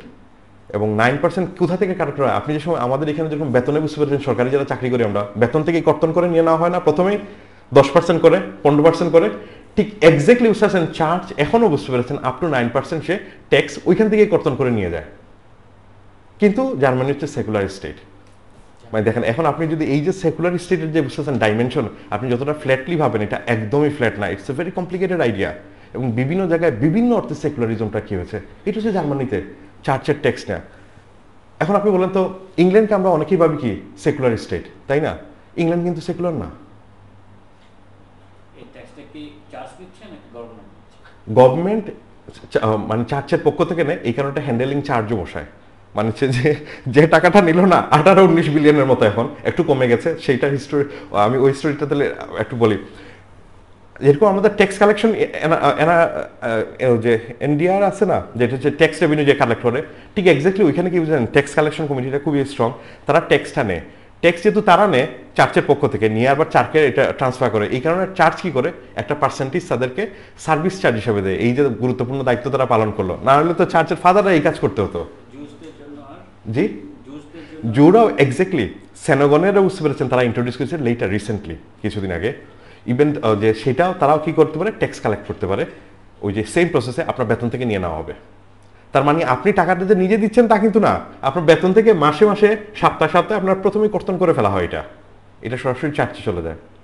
আপনি এটা নিয়ে প্রচুর লেখাপত্র আছে, জাস্ট গুগল করলেই পেয়ে যাবেন। এবং সেটা মানে আমি তো এই আলাপ থেকে শুনেছি, যেমন এই চার্চের সাথে যেমন মুসলমানরা সেটা হচ্ছে বুঝতে পারছেন 3বার কি তালাক তালাক বললে কি বিবাহ শেষ, তাই না? কিন্তু আপনি চার্চের বুঝতে পারছেন সম্পর্ক এত সহজে শেষ হবে না। আপনি ধরেন চার্চের ট্যাক্স দিবেন না, বললেন যে আপনি এখন তখন আপনার চিঠি জানাইতে হবে যে আপনি চিঠি দিয়ে অ্যাপ্লিকেশন করবেন যে আমি আসলে চার্চের ট্যাক্স দেওয়া বন্ধ করবো। আপনি যদি চার্চের ট্যাক্স দেওয়া বন্ধ করেন তখন প্রায় 5-6 মাস তারা সময় নিয়ে বুঝতে পারছেন আপনাকে রেসপন্ড করার জন্য। এর মধ্যে কিন্তু আপনার বেতন থেকে টাকাটা কাটা হচ্ছে। এবং এরপর আপনার যে সময় দেওয়া হবে, আপনাকে অ্যাপয়েন্টমেন্ট দেওয়া হবে কি জানেন, ওয়ার্কিং ডেতে। ওয়ার্কিং ডেতে মানে অ্যাপয়েন্টমেন্ট দেওয়া মানে হচ্ছে কি, সেটা হচ্ছে যে আপনার অফিস টফিস থাকতে পারে, ফলে আপনার জন্য একটা বিড়ম্বনা। তারপরে আপনি গেলেন, যাওয়ার পরে বুঝতে পারছেন চার্চের ফাদার আপনাকে বোঝানোর চেষ্টা করবে যে আপনি আদৌ ছেড়ে দিতে যাচ্ছেন, সময় নেন, আরো 6 মাস বোঝার চেষ্টা করেন, এখন অথবা রাগে অভিমানের মধ্যে করছেন। এখন আপনি দেখেন মুসলমানরা বিবাহ মানে যে ওই যে থাকে না, যেটা মানে যে থেরাপি অথবা মানে যে বিবাহটা যাতে না ভাঙে, যে ধরনের থেরাপি দেওয়ার কথা সেটাও বুঝতে পেরেছেন, করে না এত। বুঝতে পারছেন চার্চ, বুঝতে পারছেন চার্চ ত্যাগ করার আগে যে ধরনের বুঝতে পারছেন প্রসেসের মধ্যে দিয়ে দিতে হবে, এরপরে ইভেন্চুয়ালি আপনি চার্চ থেকে আসলে অথবা দেখা গেল আপনার ট্যাক্স কাটছে না, চার্চের ট্যাক্স কাটছে না, আপনার সমস্যা কি জানেন, বিয়ে করতে যাবেন, আপনাকে বিয়ে পড়াবে না। কারণ বিয়ে তো আপনাকে চার্চে করতে হবে, যদি চার্চে করতে চান, বুঝতে পারছেন বিয়ে। আপনার সন্তান সাধারণত চার্চের স্কুলগুলো ভালো হয়ে থাকে, আপনার সন্তান চার্চের স্কুলে দিবে না। নন চার্চের ট্যাক্স পেয়ারের বুঝতে পারছেন অনলি 5% বুঝতে পেরেছেন হচ্ছে মানে কিছু কিছু জায়গায় মানে না হয়, ফলে এটা মাল্টিপল ডাইমেনশন আছে। এটা কিন্তু প্রোটেস্ট্যান্ট চার্চ, কিন্তু it in your mind. On the other hand সেটা হচ্ছে যে এই ট্যাক্সের গল্পটা এবং সেকুলারিজম বোঝাটা খুবই ইম্পর্টেন্ট। ইংল্যান্ডে কি হয়েছে বুঝতে পেরেছেন, সেকুলারিজম কি হয়েছে, যে ইংল্যান্ড আবার সেকুলার স্টেট না। কি কারণে, ইংল্যান্ডের বাই কনস্টিটিউশন হচ্ছে কি, এটা অ্যাংলিকান চার্চকে প্রমোট করবে কে, কুইন নিজে। এবং ওইটার অ্যাংলিকান চার্চে বুঝতেছেন হেডকে কুইন, মানে যে কুইন ছিলেন এখন কিং, মানে হচ্ছে বুঝতেছেন এটা মানে যে আগে পোপ এবং হচ্ছে অথবা বুঝতে পেরেছেন ওইখানকার যে কার্ডিনাল থাকছেন তেনারা দুজনই প্রধান। এখন হইতেছে কি ইংল্যান্ডে কুইন অথবা কিং নিজে হইতেছে কি on top of that, church হচ্ছে তার আন্ডারে, এবং হচ্ছে চার্চকে উনি কি করেন, সেটা হচ্ছে যে উনি এইটা ভ্যালুস মানে প্রমোট করা এবং সেভ করা, এগুলো সব হচ্ছে ওনার দায়িত্ব। কিন্তু ইংল্যান্ডে কোনো আবার চার্চ ট্যাক্স নেওয়া হয় না। আবার ধরুন বুঝতে পারছেন ইটালিতে চার্চ ট্যাক্স নেওয়া হয়। তারপর মনে করুন ফ্রান্সে কিন্তু বুঝতে পেরেছেন কোনো চার্চ ট্যাক্স নাই। এর একটা প্রেক্ষাপট আছে। এই কারণে আমাদের কি দরকার, খুবই জরুরি বুঝতে পেরেছেন, ইউরোপের ভিতরেই সেকুলারিজমের আইডিয়াটা খুবই ডাইভার্স, এটা লোকেট করা প্রথমে। তারপর বোঝা দরকার বুঝতে পেরেছেন এটা আমাদের এখান থেকে কীভাবে ভিন্ন। যেখানে ক্যাথলিকরা যেসব জায়গা ছিল, সেখানে হচ্ছে ক্যাথলিকরা একটু আগে আমি বলছিলাম যে তারা সভরেন, সেটা হচ্ছে কি চার্চ এবং হচ্ছে মোনার্ক, ফলে তারা নিজেরা ট্যাক্স করতো। এবং হচ্ছে যে 200 বছর আগে জার্মানির সব ল্যান্ডের মালিক কিন্তু চার্চ ছিল, চার্চে কিন্তু প্রচুর প্রপার্টি, এটা কিন্তু বুঝতে পারছেন অ্যাবডিকেটেড করা হয়েছে 200 বছর আগে। ফ্রান্সে যে সমস্ত আছেন জ্যাকোবিয়ানরা বুঝতে পারছেন ফ্রেঞ্চ রেভলিউশন করলো, তখন ফ্রেঞ্চ রেভলিউশন সে দুটো জিনিসকে চ্যালেঞ্জ করেছিল, একটা হচ্ছে কি চার্চকে, আর একটা হচ্ছে মোনার্ককে। এবং একই সময় কিন্তু বুঝতে পারছেন ওই যে গিলেটিনে প্রচুর লোক হত্যা টত্যা করা, এবং এটা তখনই বুঝতে পেরেছেন। এরপরে তোকে এই জ্যাকোবিয়ানকে বুঝতে পারছেন সাবটেস্ট করার জন্য আসলে বুঝতে পারছেন নেপোলিয়ান আসলেন। নেপোলিয়ান আসার পরে বুঝতে পেরেছেন ওই সময় থেকে এক ধরনের আন্ডারস্ট্যান্ডিংয়ে আসা হলো, সেটা হচ্ছে যে চার্চের যে প্রপার্টিগুলো যেগুলো আছে ক্যাথলিক চার্চের, তার ক্ষমতা আপনাকে কমিয়ে নিয়ে আসা হবে। কারণ হচ্ছে চার্চের বুঝতে পেরেছেন আপনার যদি মিডিল এজের ইউনিভার্সিটিগুলো ইমার্জেন্স দেখেন, তাহলে আপনি দেখবেন কি জানেন, চার্চ আপনাকে বুঝতে পারছেন সার্টিফিকেট দেয়, চার্চ আপনার চাকরি পেতে হলে আপনি কুট চান্সের মেম্বার সেটা হইতে হয়। ইভেন এখন থেকে 200 বছর আগে আপনি অক্সফোর্ড ইউনিভার্সিটির স্টুডেন্ট হতে পারবেন না যদি না কোনো চার্চের মেম্বার না হন, নারীরাও হতে পারতেন না। তার মানে হচ্ছে যে বিষয়গুলো আমরা এই মুহূর্তে যেভাবে দেখি বিষয়টা আসলে ওই রকম না, it's over the period of time change হচ্ছে। এখন যে ফ্রান্সে যেটা হচ্ছে কি জানেন, ফ্রান্স হচ্ছে ক্যাথলিক রাষ্ট্র ছিল, ক্যাথলিক রাষ্ট্রে বুঝতেছেন যেরকম চার্চের ইনফ্লুয়েন্স অনেক বেশি, ফলে কি হয়েছে বুঝতেছেন চার্চকে নিয়ন্ত্রণ করার জন্য যে সময় বুঝতেছেন যে ধরনের সেকুলারিজম ইমার্জ করা হয়, এটা অনেকটা লাইসিতে। এই লাইসিতে একটা গুরুত্বপূর্ণ হচ্ছে কি জানেন, বিধার্মিকীকরণ, এই শব্দটা আমি ব্যবহার করছি, বিধর্মায়ন না। বিধর্মায়ন হচ্ছে অন্য ধর্মকে প্রমোট করা, বিধার্মিকীকরণ হচ্ছে কি জানেন, ধর্মকে আপনি আস্তে আস্তে নিয়ন্ত্রণ করবেন, কন্ট্রোল করবেন। ফলে ফ্রান্সে আমরা যে চরিত্রটা দেখি সেটা হচ্ছে কি জানেন, সে ধর্মকে আস্তে আস্তে নিয়ন্ত্রণ করে, কন্ট্রোল করে নিচের দিকে নিয়ে আসার চেষ্টা করছে, এবং এটা একটা অনগোয়িং প্রসেস, তার দীর্ঘ স্ট্রাগল, এবং এটাকে বলা হয় কি লাইসিতে। অন দ্য আদার হ্যান্ড কি জানেন, সেটা হচ্ছে যে ব্রিটেনের যে ঘটনা ঘটেছে সেটা হচ্ছে কি জানেন, মানে যে 12-13 সেঞ্চুরি থেকে উইকিলিপসরা মূলত এদেরকে ললাট বলা হয় থাকে, বাই দ্য ওয়ে, এরা হইতেছে বুঝতেছেন ক্যাথলিক চার্চকে ওই সময় ধরেই চ্যালেঞ্জ করছে, কারণ ব্রিটেনের সাথে ক্যাথলিক চার্চের সম্পর্ক খুবই খারাপ ছিল। আর চার্চ কত পাওয়ারফুল এটা আরেকটা উদাহরণ দিয়ে বলি, আমি এটা ভুলে গেছিলাম দিতে। যেমন মনে করুন এখন সবচেয়ে ক্ষমতাবান মানে যে লোককে জর্জ বাইডেন, তাই না? প্রেসিডেন্ট বাইডেন হচ্ছে কি, জো বাইডেন সবচেয়ে হচ্ছে কি ক্ষমতাবান লোক। আপনি কি জানেন যে চার্চে উনি গেলে, উনি যেহেতু অ্যাবর্শনের পক্ষে দাঁড়িয়েছিলেন, সেই কারণে ক্যাথলিক চার্চ ওনাকে কি করেছে, কমিউনিয়ন থেকে বুঝতেছেন উনি চার্চের কমিউনিয়নের সার্ভিসে অ্যাটেন্ড করতে পারেন না, সার্ভিসে যেতে পারবেন কিন্তু কমিউনিয়নে যেতে পারবেন না। আপনি বুঝেন কি অবস্থা চার্চের, মানে চার্চ কতটুকু ক্ষমতাবান হইলে আমেরিকার প্রেসিডেন্টই বুঝতে পারছেন তার কমিউনিয়নে ঢুকতে দেয় না। ফলে আপনি এটার সাথে মসজিদ অথবা মন্দির অথবা বিহার কম্পেয়ার করবেন, এটা একদমই না। ফলে আমরা অনেক সময় বুঝি না যে এই সেকুলারিজমটা বিশেষ প্রেক্ষাপট আছে, আমাদের এখানে অন্য ধরনের প্রেক্ষাপট আছে এবং আমাদের এই সিচুয়েশনগুলো বোঝা দরকার। But we have somethings to learn from there too. এখন এই যে চার্চের যেটা হচ্ছে যে ব্রিটেনে যেটা হলো, যেহেতু ললাররা ওই সময় থেকে মুভমেন্ট শুরু করলো এবং সে ব্রিটেনে বুঝতে পারছেন ক্যাথলিক চার্চটা কিন্তু বিয়ে করতে, ফাদাররা বিয়ে করতে পারেন না। ব্রিটেনের অনেকেই বুঝতে পেরেছেন যে বিয়ে করা শুরু করেছিলেন, ফলে এদেরকে অনেকেই এক্সকমিউনিকেটেড করা হয়েছে। অনেকটা আবার বলা হয়েছে কি জানেন, বউ যেন বুঝতে পারছেন ব্রিটেন থেকে মানে ব্রিটেনের বাইরে পাঠিয়ে দেওয়া হয়, যাতে করে বুঝতে পেরেছেন যে বিয়েটা এখন নালিফাই হয়। এই ধরনের অনেক হিস্ট্রি এবং গল্পগুলো আছে আর কি। কিন্তু যেহেতু ব্রিটেন বুঝতে পারছেন প্রোটেস্ট্যান্টিজমটা স্ট্রং হয়, ফলে প্রোটেস্ট্যান্টে বুঝতে পেরেছেন যেসব দেশগুলোতে সেখানে বিধার্মীকরণের বৈশিষ্ট্যটা কম। কি কারণ জানেন, কারণ অলরেডি প্রোটেস্ট্যান্টিজমটা ইমার্জি করছে কি জানেন, ক্যাথলিক চার্চকে দুর্বল করার মধ্যে দিয়ে। ফলে ওইখানে সেকুলারিজম শব্দটা ব্যবহার করা হয় এবং সেকুলারিজম কোন অর্থে ব্যবহার করা হচ্ছে, যে মানে প্রোটেস্ট্যান্ট এবং ক্যাথলিকদের বুঝতে পারছেন সহ অবস্থানের জায়গা থেকে। যার কারণে আমেরিকা কখনো বিধার্মিকীকরণ করে না, কারণ হচ্ছে কি, কারণ হচ্ছে যে ওইখানে প্রোটেস্ট্যান্ট এবং মানে যে ক্যাথলিকদের সহ অবস্থানের বিষয়টা প্রমোট করা হয়। এক্স্যাক্টলি হচ্ছে কি জানেন, জার্মানিতে, কারণ জার্মানিতে অনেক আগেই মানে যে ওই যে মূলত ক্যাথলিক চার্চটা দুর্বল হয়ে পড়েছিল। এখন প্রশ্ন আসতে পারে, সেগুলো বুঝতে পেরেছেন যে তাহলে সেকুলাররা কারা? একটা দুর্দান্ত উদাহরণ হতে পারে কি জানেন, আমাদের ইমানুয়েল কান্ট। ইমানুয়েল কান্ট হচ্ছেন কি চার্চের ফাদার, যেটা আমার ফাদার, উনি চার্চের প্রতিষ্ঠানে আছেন, কিন্তু হচ্ছে উনি গুরুত্বপূর্ণ চ্যাম্পিয়ন হচ্ছে সেকুলারিজমের, এবং এটা বোঝা আমাদের খুবই ইম্পর্টেন্ট। কি কারণে এটা চার্চ ইমানুয়েল কান্ট ফাদার হওয়ার পরে ওনার যে এথিক্স আছে সেটাকে বলা হয় ডিওন্টোলজিক্যাল এথিক্স। এই এথিক্সের মূল লক্ষ্য হচ্ছে কি জানেন, যে আমাদের মানে যে আমাদের সেই কাজটা করা উচিত যেটা হচ্ছে আমাদের দায়িত্ব, এবং সেই দায়িত্বটা কি সেটা হচ্ছে বুঝতে পেরেছেন রাষ্ট্র কর্তৃক নির্ধারিত হতে পারে এবং অন্যান্য প্রিন্সিপাল। এখন উনি যে সময় এই যে দায়িত্বের ধারণাটা যে সময় কি দিচ্ছেন, হিউম্যানিটির ধারণা থেকে, মানে যে মানব কল্যাণের জন্য, অথবা মানব হিসাবে, মানুষকে আপনি কখনো মিন্স হিসাবে ব্যবহার করতে পারেন না। এক্স্যাক্টলি এই কারণে ওনার ফিলোসফি হচ্ছে সেকুলার ফিলোসফি। তার মানে এই না যে ইমানুয়েল কান্ট বুঝতে পেরেছেন ঈশ্বর বিশ্বাস ছেড়ে দিয়েছেন, তা কিন্তু না।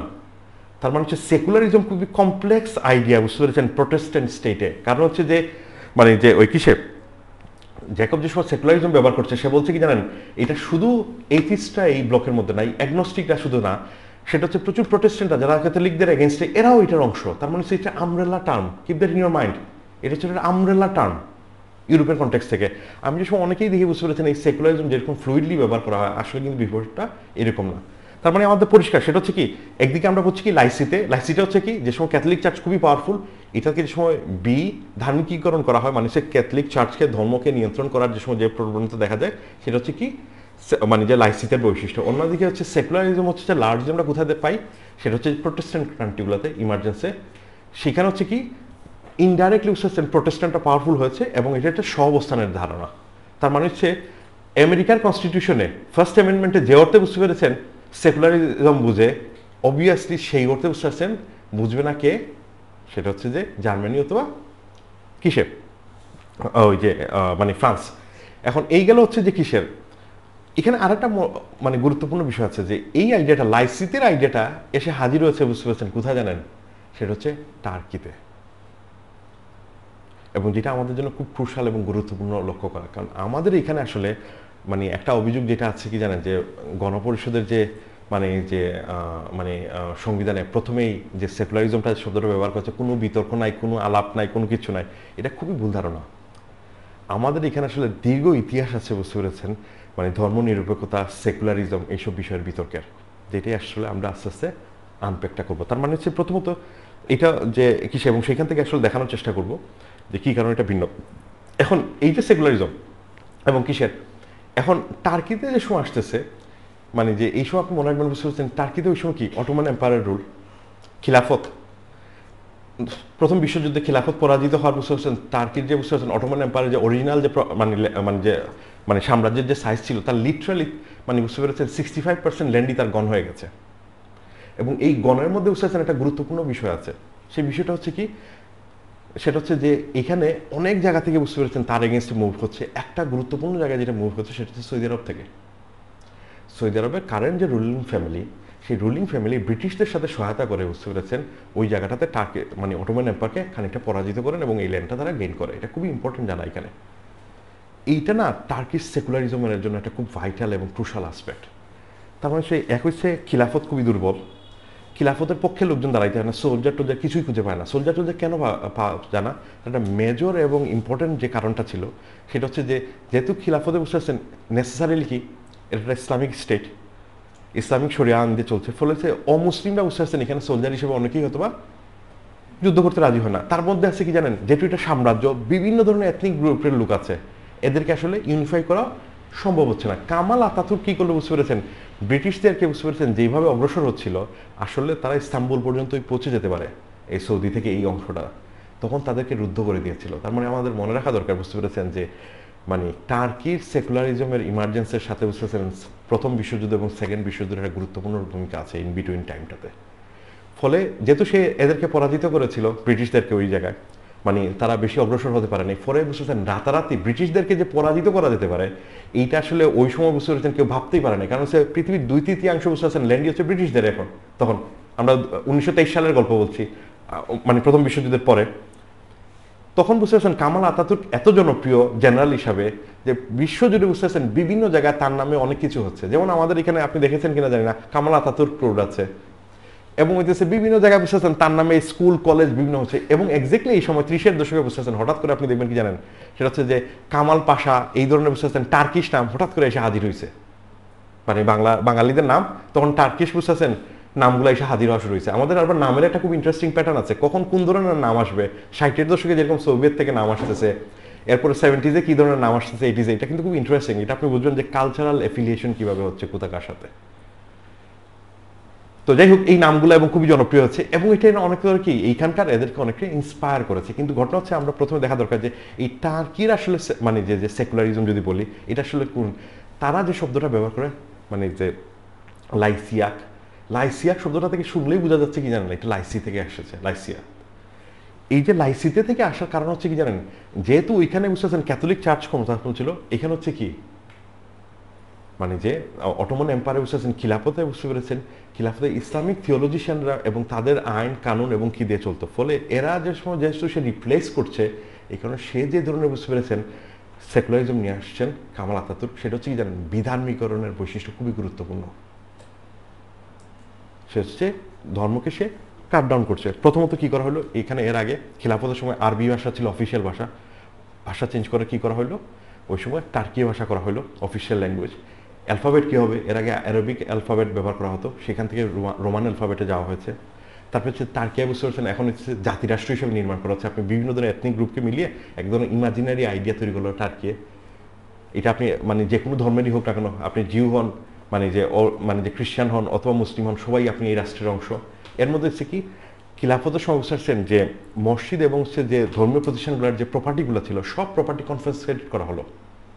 সেটা হচ্ছে এই প্রপার্টিগুলো রাষ্ট্রীয় মালিকানা করা হলো। এক্স্যাক্টলি সিমিলার জিনিস যেটা কী করা হয়েছে প্যারিসে করা হয়েছে, মানে ফ্রান্সে এই কাজ করা হয়েছে। এবং হচ্ছে পাশাপাশি সেটা হচ্ছে যে পাবলিক স্পেসে রাজনীতিতে আপনি কখনো বুঝতে পারছেন ধর্মকে ব্যবহার করতে পারবেন না, ইভেন হিজাবও পড়া যাবে না। আপনি হয়তো জানেন যে টার্কি রিসেন্টলি 2008 সালে বুঝতে পারছেন হিজাবকে লেজিটিমাইজ করা হয়েছে। এর আগ পর্যন্ত আপনি পাবলিক স্পেসে কোনো ধরনের ধর্মীয় কোনো কিছু সিম্বল ব্যবহার করতে পারবেন না। ফলে এই যে টার্কির যে ধারণা, এইটা না বুঝতে পেরেছেন পুরো এন্টায়ার ইয়াং জেনারেশন, মুসলিম ইয়াং জেনারেশনকে গভীরভাবে প্রভাবিত করেছে। ইনক্লুডিং কাকে, এই বাংলাদেশে বুঝতে পারছেন শিখা গোষ্ঠী তাদেরই অন্যতম।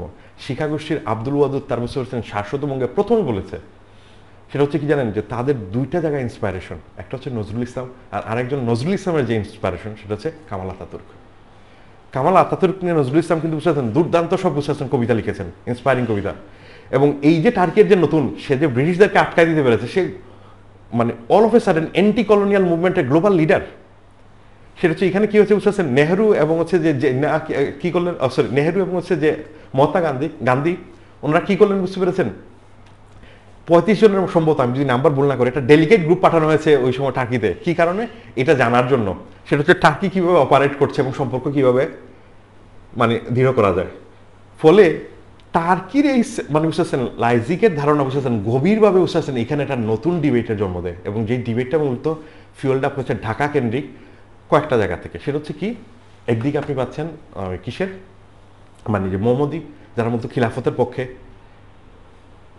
যে মনিরুল ইসলাম যে ইসলামাবাদী, ওনাদের অংশ একটা। অন্যদিকে তার বিপরীত হচ্ছে সওগাত। আর এখান থেকে রেডিকাল যে গ্রুপটা সেটা হচ্ছে শিক্ষা গোষ্ঠী, মুসলিম সাহিত্য সমাজ, রেডিকাল গ্রুপ। মানে ওইখানে এখনো যদি আপনি তাদের লেখাপত্র পড়েন, দে আর রিয়েলি রেডিকাল। এবং ওইটাই মনে রাখবেন কি জানেন, আগামী 2-3 বছর পরে ঢাকার সিস্টেমেটিক জ্ঞান চর্চার 100 বছর হইতে যাচ্ছে। এখানে কিন্তু সিস্টেমেটিক একটা জ্ঞান চর্চা হচ্ছে, অথচ আমরা অনেক সময় খেয়াল করি না। এখানে একটা সিস্টেম আছে, আলাপ আলোচনা আছে, এর মধ্যে দিয়ে যাচ্ছে কিন্তু এটা। এখন এরা তাহলে কোন অর্থে বুঝতে পেরেছেন? বুঝছেন যে এই সেকুলারিজমটা অথবা হচ্ছে ধর্মনিরপেক্ষতার সব বিষয়টা, এদের কাছে ধর্মনিরপেক্ষতার আইডিয়ার একটা ইন্টারেস্টিং ব্যঞ্জন আছে। একটা হচ্ছে অসাম্প্রদায়িকতা, যেটা লোকাল, আর একটা হচ্ছে ইহজাগতিকতা। তার মানে হচ্ছে কি, ইউরোপে যে অর্থে বুঝতে পারছেন ইহজাগতিকতা বোঝা হতো, থাকে না, মানে যে সেকুলারিজম অর্থে, এক্স্যাক্টলি কিন্তু প্রায় 100 বছর আগে থেকে এখানকার লোকজনও কিন্তু একই অর্থে বোঝেন। এখন ওটা হচ্ছে এদের যে বিরুদ্ধের যে পক্ষ আছেন, যে যারা মূলত মনে করেন বুঝতে পেরেছেন মানে মৌলানা ইসলামাবাদী থেকে শুরু করে অনওয়ার্ড যে গ্রুপগুলো, যে ওনারা আসলে সেকুলারিজমের সাথে কিভাবে এক্সপোজ হচ্ছেন এবং পরিচিত হচ্ছেন। ওনারা শুধু এই রাস্তায় কিন্তু এক্সপোজ এবং পরিচিত হচ্ছে না কামাল আতাতুর্ক এবং টার্কিকে নিয়ে, সেটা আরেকটা রাস্তা নিয়ে। সেটা হচ্ছে কি, সেটা হচ্ছে যে আমরা জানি যে 19 শতকের গোড়ার দিকে নেপোলিয়ান যে সময় বুঝতে পেরেছেন যে ওই কিসের ইজিপ্ট এবং তিউনিসিয়া এইসব এলাকাগুলো দখল করে ফেললেন, তখন ওই সময় একটা ফ্রেঞ্চ থেকে আরবিক একটা বুঝতে পেরেছেন যে টেক্সট বুক অনুবাদ করা হয়ে থাকে, মানে যে ডিকশনারি করা হয়। ওই ডিকশনারিতে বুঝতে পেরেছেন সেকুলারিজমের মানে মূলত লাইসিতের একটা অনুবাদ করা হয় আরবিক। সেটা হচ্ছে অনুবাদটা করেছেন কাতারের এক ভদ্রলোক 1813 সালের দিকে। উনি খ্রিস্টান বংশোদ্ভূত, এবং উনি এটা হচ্ছে লা ইলমা বলা হয়। এই লা ইলমা মানে হচ্ছে ওইখানে বুঝতে পারছেন ইলম হচ্ছে জ্ঞান, জ্ঞানের জায়গা থেকে বিজ্ঞান অর্থে ব্যবহার করা হচ্ছে। কিন্তু আপনি যদি মিডিল ইস্টে বুঝতেছেন লা ইলমা বলেন, এটা পুরোপুরি বুঝতেছেন মানে যে ধর্মহীনতা বোঝানো হয়। কারণ হচ্ছে এটার আরেকটা শব্দ ব্যবহার করা হয়, সেটা হচ্ছে কি লা আল দিনিয়া। এবং এই লা আল দিনিয়াটা বুঝতেছেন উর্দুতে আসছে ধর্মহীনতা, এরপরে সেখান থেকে বুঝতেছেন আমাদের এখানকার লিটারেচারের মধ্যে এসে হাজির হয়েছে সেকুলারিজমের ইন্টারপ্রিটেশন হচ্ছে ধর্মহীনতা। তার মানে হচ্ছে আপনি যে সময় দেখবেন যে সময় মানে যে ধর্ম নিরপেক্ষতা আলাপটা যে সময় বুঝতেছেন মানে বাংলাদেশে আলাপ হচ্ছে, এটা দুইটা প্লুরালাইজ গ্রুপ আছেন। একটা হচ্ছে কিসের কথা, যে সেটা হচ্ছে যে মানে যে সেকুলারিজম নিয়ে আলাপ করছেন এবং ইহজাগতিকতার অর্থে। আরেকটা অংশ বুঝতে পেরেছেন আলাপ করছেন কি নিয়ে, সেটা হচ্ছে ধর্মহীনতার জায়গা নিয়ে। এবং এই দুটা গ্রুপেরই ইন্টারপ্রিটেশন এবং চিন্তার ক্ষেত্রভূমি কোথায়? ইউরোপে। এবং আমাদের আপনারা এই যে এখন যেটা আছে যে এই এখন খুব স্বাভাবিকভাবে প্রশ্ন আসতে পারে, সেটা হচ্ছে যে আমাদের এখানকার যে এই ক্ষেত্রভূমিটা আছে এবং হচ্ছে এইটা আছে, আমি এইটাকে বুঝতে পেরেছেন বলতে চাই রাজশাহী অভিমুখীনতা। মানে যেটা হচ্ছে যে ইউরোপীয় যে অর্থে সেকুলারিজমকে বোঝা হয়েছে, মানে সেটা হচ্ছে কি অর্থে, সেটা হচ্ছে ইহজাগতিকতা অর্থে, সেটাকে আমি বলতে চাই রাজশাহী অভিমুখীনতা। কী কারণে? ওই যে আলিয়ানর সাহেবরা ওনারা যে সময় ধর্ম নিরপেক্ষতা নিয়ে, মনে রাখবেন জুলাইতে যে সময় কনস্টিটিউশনাল মানে যে কনস্টিটিউশনের ড্রাফটটা প্রিপেয়ার হয়ে গেছে, তারপরেই 19, 20 এবং 21 আমি যদি ডেট না ভুল করে থাকি, সেটা হচ্ছে যে আলিয়ানরা রাজশাহীতে প্রোগ্রাম করেননি, প্রোগ্রামটা করেছেন হচ্ছে কোথায় এনে, ঢাকায়। এবং শোনা যায় ওই সময় বুঝতে পেরেছেন যে মানে যে 300-400 লোক হতো এই প্রোগ্রামের মধ্যে, 3 দিনের সেমিনার, প্রচুর লোক এখানে পেপার পাঠ করেছেন। ওই সময়কার যত ধরনের গুরুত্বপূর্ণ লোক আছে না, এরা ম্যাক্সিমামেরই কিন্তু ওই সময় বুঝতে পেরেছেন এইসব বিষয়ে আলাপ আছে, মানে ধর্ম নিরপেক্ষতা নিয়ে। এই আলাপটা যে সময় শুরু হচ্ছে, ওনাদের যদি ওই সংকলনটা আজকালকে এটা একবার জনপ্রিয় হচ্ছে, এটা একটা গুড সাইড, খেয়াল করেন সেটা আপনি দেখবেন কি জানেন, ওনাদের এই আন্ডারস্ট্যান্ডিংটা দুর্দান্ত আন্ডারস্ট্যান্ডিং হচ্ছে কি জানেন, ইউরোপে কী ধরনের সেকুলারিটি বোঝা হচ্ছে, আমেরিকায় কি, মানে যে তারপর হচ্ছে ফ্রান্সে কি, তারপর হচ্ছে যে কিসে মানে যে ওই কি যেন টার্কিতে কি, এগুলো বিভিন্ন জায়গার বুঝতেছেন এনাদের একটা গ্রস সার্ভে আছে। কিন্তু এই লোকরা এমন না বুঝতেছেন ওনারা কিন্তু কিছুই জানেন নাই, কোনো আলাপ ছাড়া বুঝতেছেন বাংলাদেশের 72 সংবিধানে অল অফ এ সাডেন এটা এসে হাজির হয়েছে, একদমই না। কিন্তু এটা আসলে একটা প্রেক্ষাপটের মধ্যে দিয়ে এখানে হাজির হয়েছে। এবং এনারা যে আলাপটা করেন সেটা হচ্ছে যেহেতু বিধার্মীকরণ এটা একটা খুবই গুরুত্বপূর্ণ আসবাব, এবং ইহজাগতিকতা সেখানে হচ্ছে কি থিওলজিক্যাল শিক্ষার বাইরে বুঝতেছেন আমাদের প্র্যাকটিক্যাল শিক্ষা দরকার। যেমন এখানে তাদের শিক্ষা নিয়ে আলাপ থাকে। শিক্ষা নিয়ে আলাপ মানে কি, আপনি হচ্ছে কি ইঞ্জিনিয়ারিং, লিটারেচার, হিউম্যানিজম এগুলো শিখাবেন, যেগুলো হচ্ছে খুবই কানেক্টেড হচ্ছে কি হিউম্যানিজমের সাথে, ওই যে মানবতাবাদের সাথে। এই বিষয়গুলো ওনারা যেরকম প্রমোট করেন, এবং এই ধারা বুঝতে পেরেছেন কন্টিনিউ করছে কিসে, সেটা হচ্ছে আমরা মানে ওই যে কিসের পাবেন আপনি, রোমান ঘোষ, তারপর সানা যে কিসে আলী আনোয়ারকে তো পাওয়াই যাচ্ছে, তারপর হচ্ছে আহমেদ শরীফকে পাওয়া যাচ্ছে। এই ধরনের এন্টায়ার গ্রুপ অফ পিপুল এরা হচ্ছে কি জানেন, যে সময় সেকুলারিজম নিয়ে আলাপ করেন, অনেকে সেকুলার শব্দ ব্যবহার করেন, অথবা অন্যকে ধর্ম নিরপেক্ষতা ব্যবহার করেন, বাট এরা কোন অর্থে বুঝেন সেটা হচ্ছে ইউরোপিয়ান ওই সেন্সটা থেকে। এবং সিমিলারলি যারা সমালোচনা করছেন তারাও আবার সেই ইউরোপিয়ান সেন্স থেকেই ধর্মহীনতার জায়গা থেকে পাঠ করেন, যে ওইটাও ইউরোপিয়ান ওই ডিমার্গেশন এবং পোলারাইজেশন, যেটা আমার মনে হয় সার্ভার মনে হয় এটা খুবই নাইসলি এটা নিয়ে আলাপ করবে। সেটা হচ্ছে যে কীভাবে রিলিজিয়ান এবং হচ্ছে বুঝতে মানে যে মানে সেকুলার এবং রিলিজিয়াস যে ক্যাটাগরিগুলো নির্মিত হচ্ছে আর কি, এটা নিয়ে মানে যে সে একটু পরেই আলাপ করবে আর কি, আপনারা আরও কানেক্ট করতে পারেন। আমি ওইদিকে আর মানে আলাপটা আগাচ্ছি না। এখন প্রশ্ন হচ্ছে তাহলে কি, যে বাংলাদেশের যে ধর্ম নিরপেক্ষতার যে আলাপ হচ্ছে, এই 72-এ বুঝতে পারছেন এই ধরনের একটা গুরুত্বপূর্ণ সেমিনার হচ্ছে আর কি, এবং সেই ধরনের বুঝতে পারছেন সেই প্রেক্ষাপটেও তাহলে এইটা কি মানে যে প্রশ্ন হচ্ছে যে তাহলে কি এইটা যে 72-এর মানে যে কনস্টিটিউশন যে অর্থে মানে যে ধর্ম নিরপেক্ষতা ব্যবহার করা হচ্ছে, এটা কি ইউরোপিয়ান সেন্সে ব্যবহার করা হচ্ছে, নাকি যে এখানে অন্য কোনো ব্যঞ্জনা আছে? আমি এখানে ক্লেম করছি এটা আসলে ভিন্ন অর্থে ব্যবহার করা হয়েছে। এবং এই ডিবেটটা মানে যে, এবং কনস্টিটিউশনে কি হবে বুঝতে পেরেছেন, যে সেকুলারিজমের মতো শব্দ থাকবে কিনা না, এই ডিবেটটা আসলে 72-এ মানে না, এটা আসলে পাকিস্তান পর্ব থেকে শুরু হয়েছে। এবং হচ্ছে যারা আসলে বলে থাকেন যে এই ধরনের কোনো বিতর্ক ছিল না, হঠাৎ করে সে হাজির হয়েছে, আমরা অনেকেই বুঝতে পেরেছেন ইতিহাস ভ্রম হয়েছে, কারণ ওনারা ইতিহাস ভালোভাবে পড়েন না। জিন্না যে সময় বুঝতে পেরেছেন মানে যে ওই পাকিস্তান রাষ্ট্রের জন্ম সময়, জিন্না বিবিসিতে একটা ইন্টারভিউতে বলেন, সেটা হচ্ছে যে পাকিস্তানের মানে যে সেকুলার স্টেট হবে। এরপরের সময় এবং অন্যদিকে একটা কনসেনসাস ছিল ভারতের মধ্যে, সেটা হচ্ছে যে ভারতে বুঝতে পেরেছেন একটা সেকুলার স্টেট হবে আর কি, নেহরুর মধ্যে। এটা কিন্তু খুবই মানে দুনো দেশে যে সময় সংবিধান ফর্মুলেট করা হচ্ছে না, আলাপ চলছে কিন্তু কারা কোন মুভ নিচ্ছেন। লিয়াকত আলী খান যে সময় বুঝতে পেরেছেন যে মানে প্রধানমন্ত্রী হলেন, উনি যে কাজটা করলেন হঠাৎ করে মানে যে 1959-এ বুঝতে পারছেন কনস্টিটিউশনের বেসিক প্রিন্সিপাল কি হবে এইটা নিয়ে বুঝতে পারছেন একটা বিল উত্থাপন করলেন। সেটা হচ্ছে বাজেট বিলের বুঝতে পারছেন 3 নম্বর দিনের লাস্ট আওয়ারে। ওই সময় বাইদের টাইম বুঝতে পারছেন প্রচুর লোক অলরেডি চলে গেছেন অ্যাসেম্বলি মেম্বারদের, মাত্র হচ্ছে 33 জন অ্যাসেম্বলি মেম্বার আছেন। তখন ওনাকে রিকোয়েস্ট করা হলো যে এটা একটা গুরুত্বপূর্ণ নীতিগত অর্থে পাকিস্তানের যে সংবিধান হবে, পাকিস্তানের সংবিধান কিন্তু বহু বছর সময় লেগেছে, বাংলাদেশের মতো কিন্তু যুদ্ধ হয় নাই, মানে যে এই যে তাহলে বুঝতে পারছেন এই সংবিধানের জন্য কি দরকার, এক ধরনের আলাপ আলোচনা দরকার। কারণ হচ্ছে ওই সময় নীতিগতভাবে সিদ্ধান্ত না হবে, সেটা হচ্ছে কি পাকিস্তান একটা ইসলামিক রাষ্ট্র হবে, ওইখানে নীতিগতভাবে তোলা হয়েছে, এবং হচ্ছে সভরেন কে হবেন, সভরেন হচ্ছে গড, আল্লাহ। এই জায়গা থেকে এই হচ্ছে এই বিলটা উত্থাপন করা হয়। তখন হচ্ছে বুঝতে পেরেছেন এটা মানে একটা বড় অংশ এখানে মানে অনেকে যুক্তি তর্ক করেছেন, কারো কারো দিক থেকে খুবই ইন্টারেস্টিং। যেমন কেউ কেউ বুঝতে পেরেছেন যারা অনেকে মুসলিম, তারা বলতে পারেন না বুঝতে পারছেন গডকে তো বুঝতে পেরেছেন, যদি ওনারা সরাসরি বলেন যে আল্লাহ সভরেন না, তাহলে একটা সমস্যার মধ্যে পড়েন। তখন ওনারা মানে অনেকে খুবই কৌশলে বলছেন যে আল্লাহ তো হচ্ছে বিশ্ব ব্রহ্মাণ্ডের সভরেন মানে মালিক, ওনাকে পাকিস্তান রাষ্ট্রের মধ্যে কি ঢুকানো উচিত হবে? থাকে না এরকম একটা ছোট জায়গার মধ্যে তাকে কি ঢুকানো উচিত হবে এটা। এবং অন দ্য আদার হ্যান্ড আপনি যে সভরেনের এটা কিন্তু খুবই ইম্পর্টেন্ট, মানে সেটা হচ্ছে কি আপনি দেখেন বাংলাদেশে প্রথমেই যে সময় মানে গণপ্রজাতন্ত্রী, আমরা অনেক সময় বুঝি না এই প্রজা শব্দটা কেন ঢুকানো হয়েছে। এটা হচ্ছে কি জানেন, এই সভরেনের প্রশ্ন, এখানে সভরেন কে বাংলাদেশের কনস্টিটিউশনে জনগণ, এই কারণে এটা প্রজাতান্ত্রিক।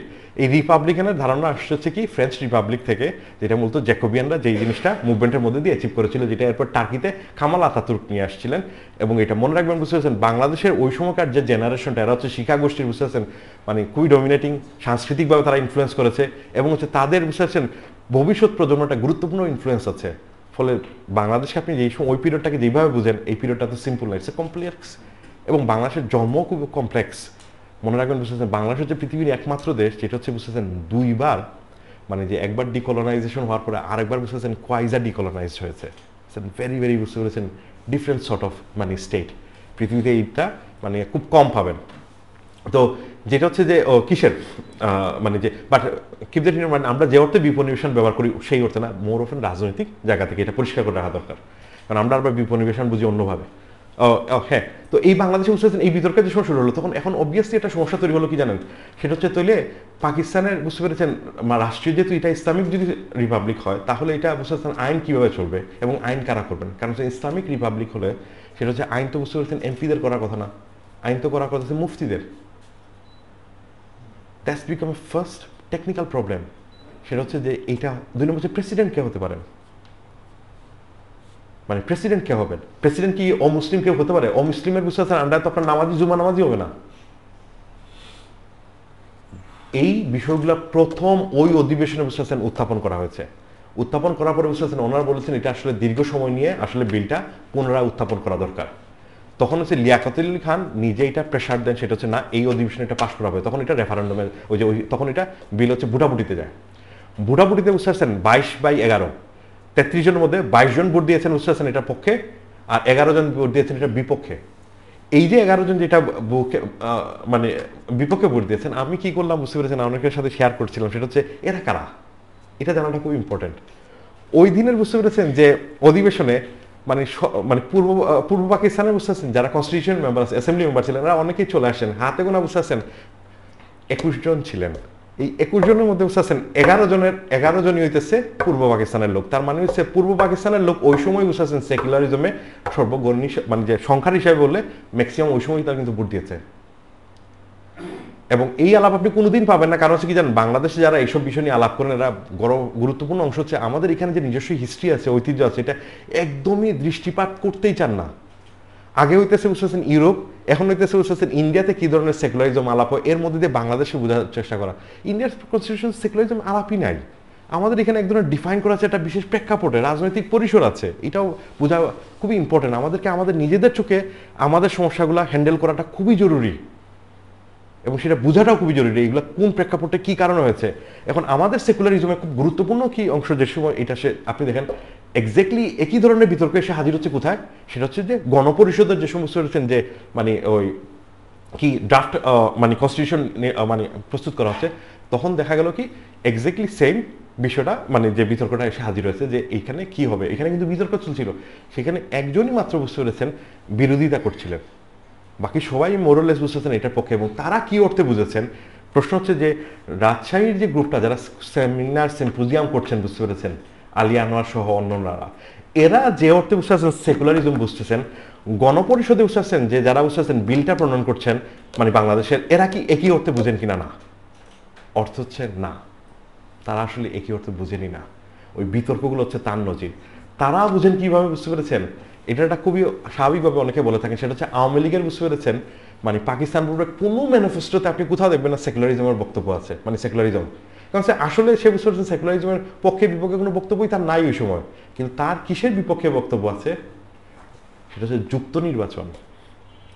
দ্যাটস পুরো খুব ইম্পর্টেন্ট। পাকিস্তান যে সময় জন্ম হচ্ছে সেটা হচ্ছে কি জানেন, যে অ্যাসেম্বলি মেম্বাররা হচ্ছেন কি জানেন, সেটা হচ্ছে 1835 সালে, যে সময় ধর্ম উপরে বেস করে আপনি যে ধর্মের লোক হবেন সেই ধর্মের আপনি হচ্ছে প্রতিনিধিকে ইলেকশন করবেন। তার মানে হচ্ছে কি জানেন, আপনি মনে রাখবেন ইংলিশরা এখানে বুঝতে পেরেছেন ব্রিটিশরা উপনিবেশ স্থাপন করেছে, ব্রিটিশরা সবসময় রিলিজনের লেন্সে দিয়ে থাকে। তার রিলিজন ক্যাটাগরি কি, প্রোটেস্ট্যান্ট এবং ক্যাথলিক। এইখানে এসে বুঝতে পেরেছেন যে সময় আলাপটা চিন্তা করছে সেটা হচ্ছে যে ধর্মের ভিত্তিতে কতগুলো ধর্ম এখানে আছে তাকে রিপ্রেজেন্টেশনাল জায়গা থেকে, ফলে এইখানকার বুঝতে পেরেছেন পুরা আলাপটাই মানে অনেকে ভাবেন যে এখানে সেকুলারিজমটা প্রমোট করেছে আসলে মানে যে সরি ধর্মনিরপেক্ষতা প্রমোট করছে আসলে কিসে মানে যে ব্রিটিশরা, এটা আসলে তা না।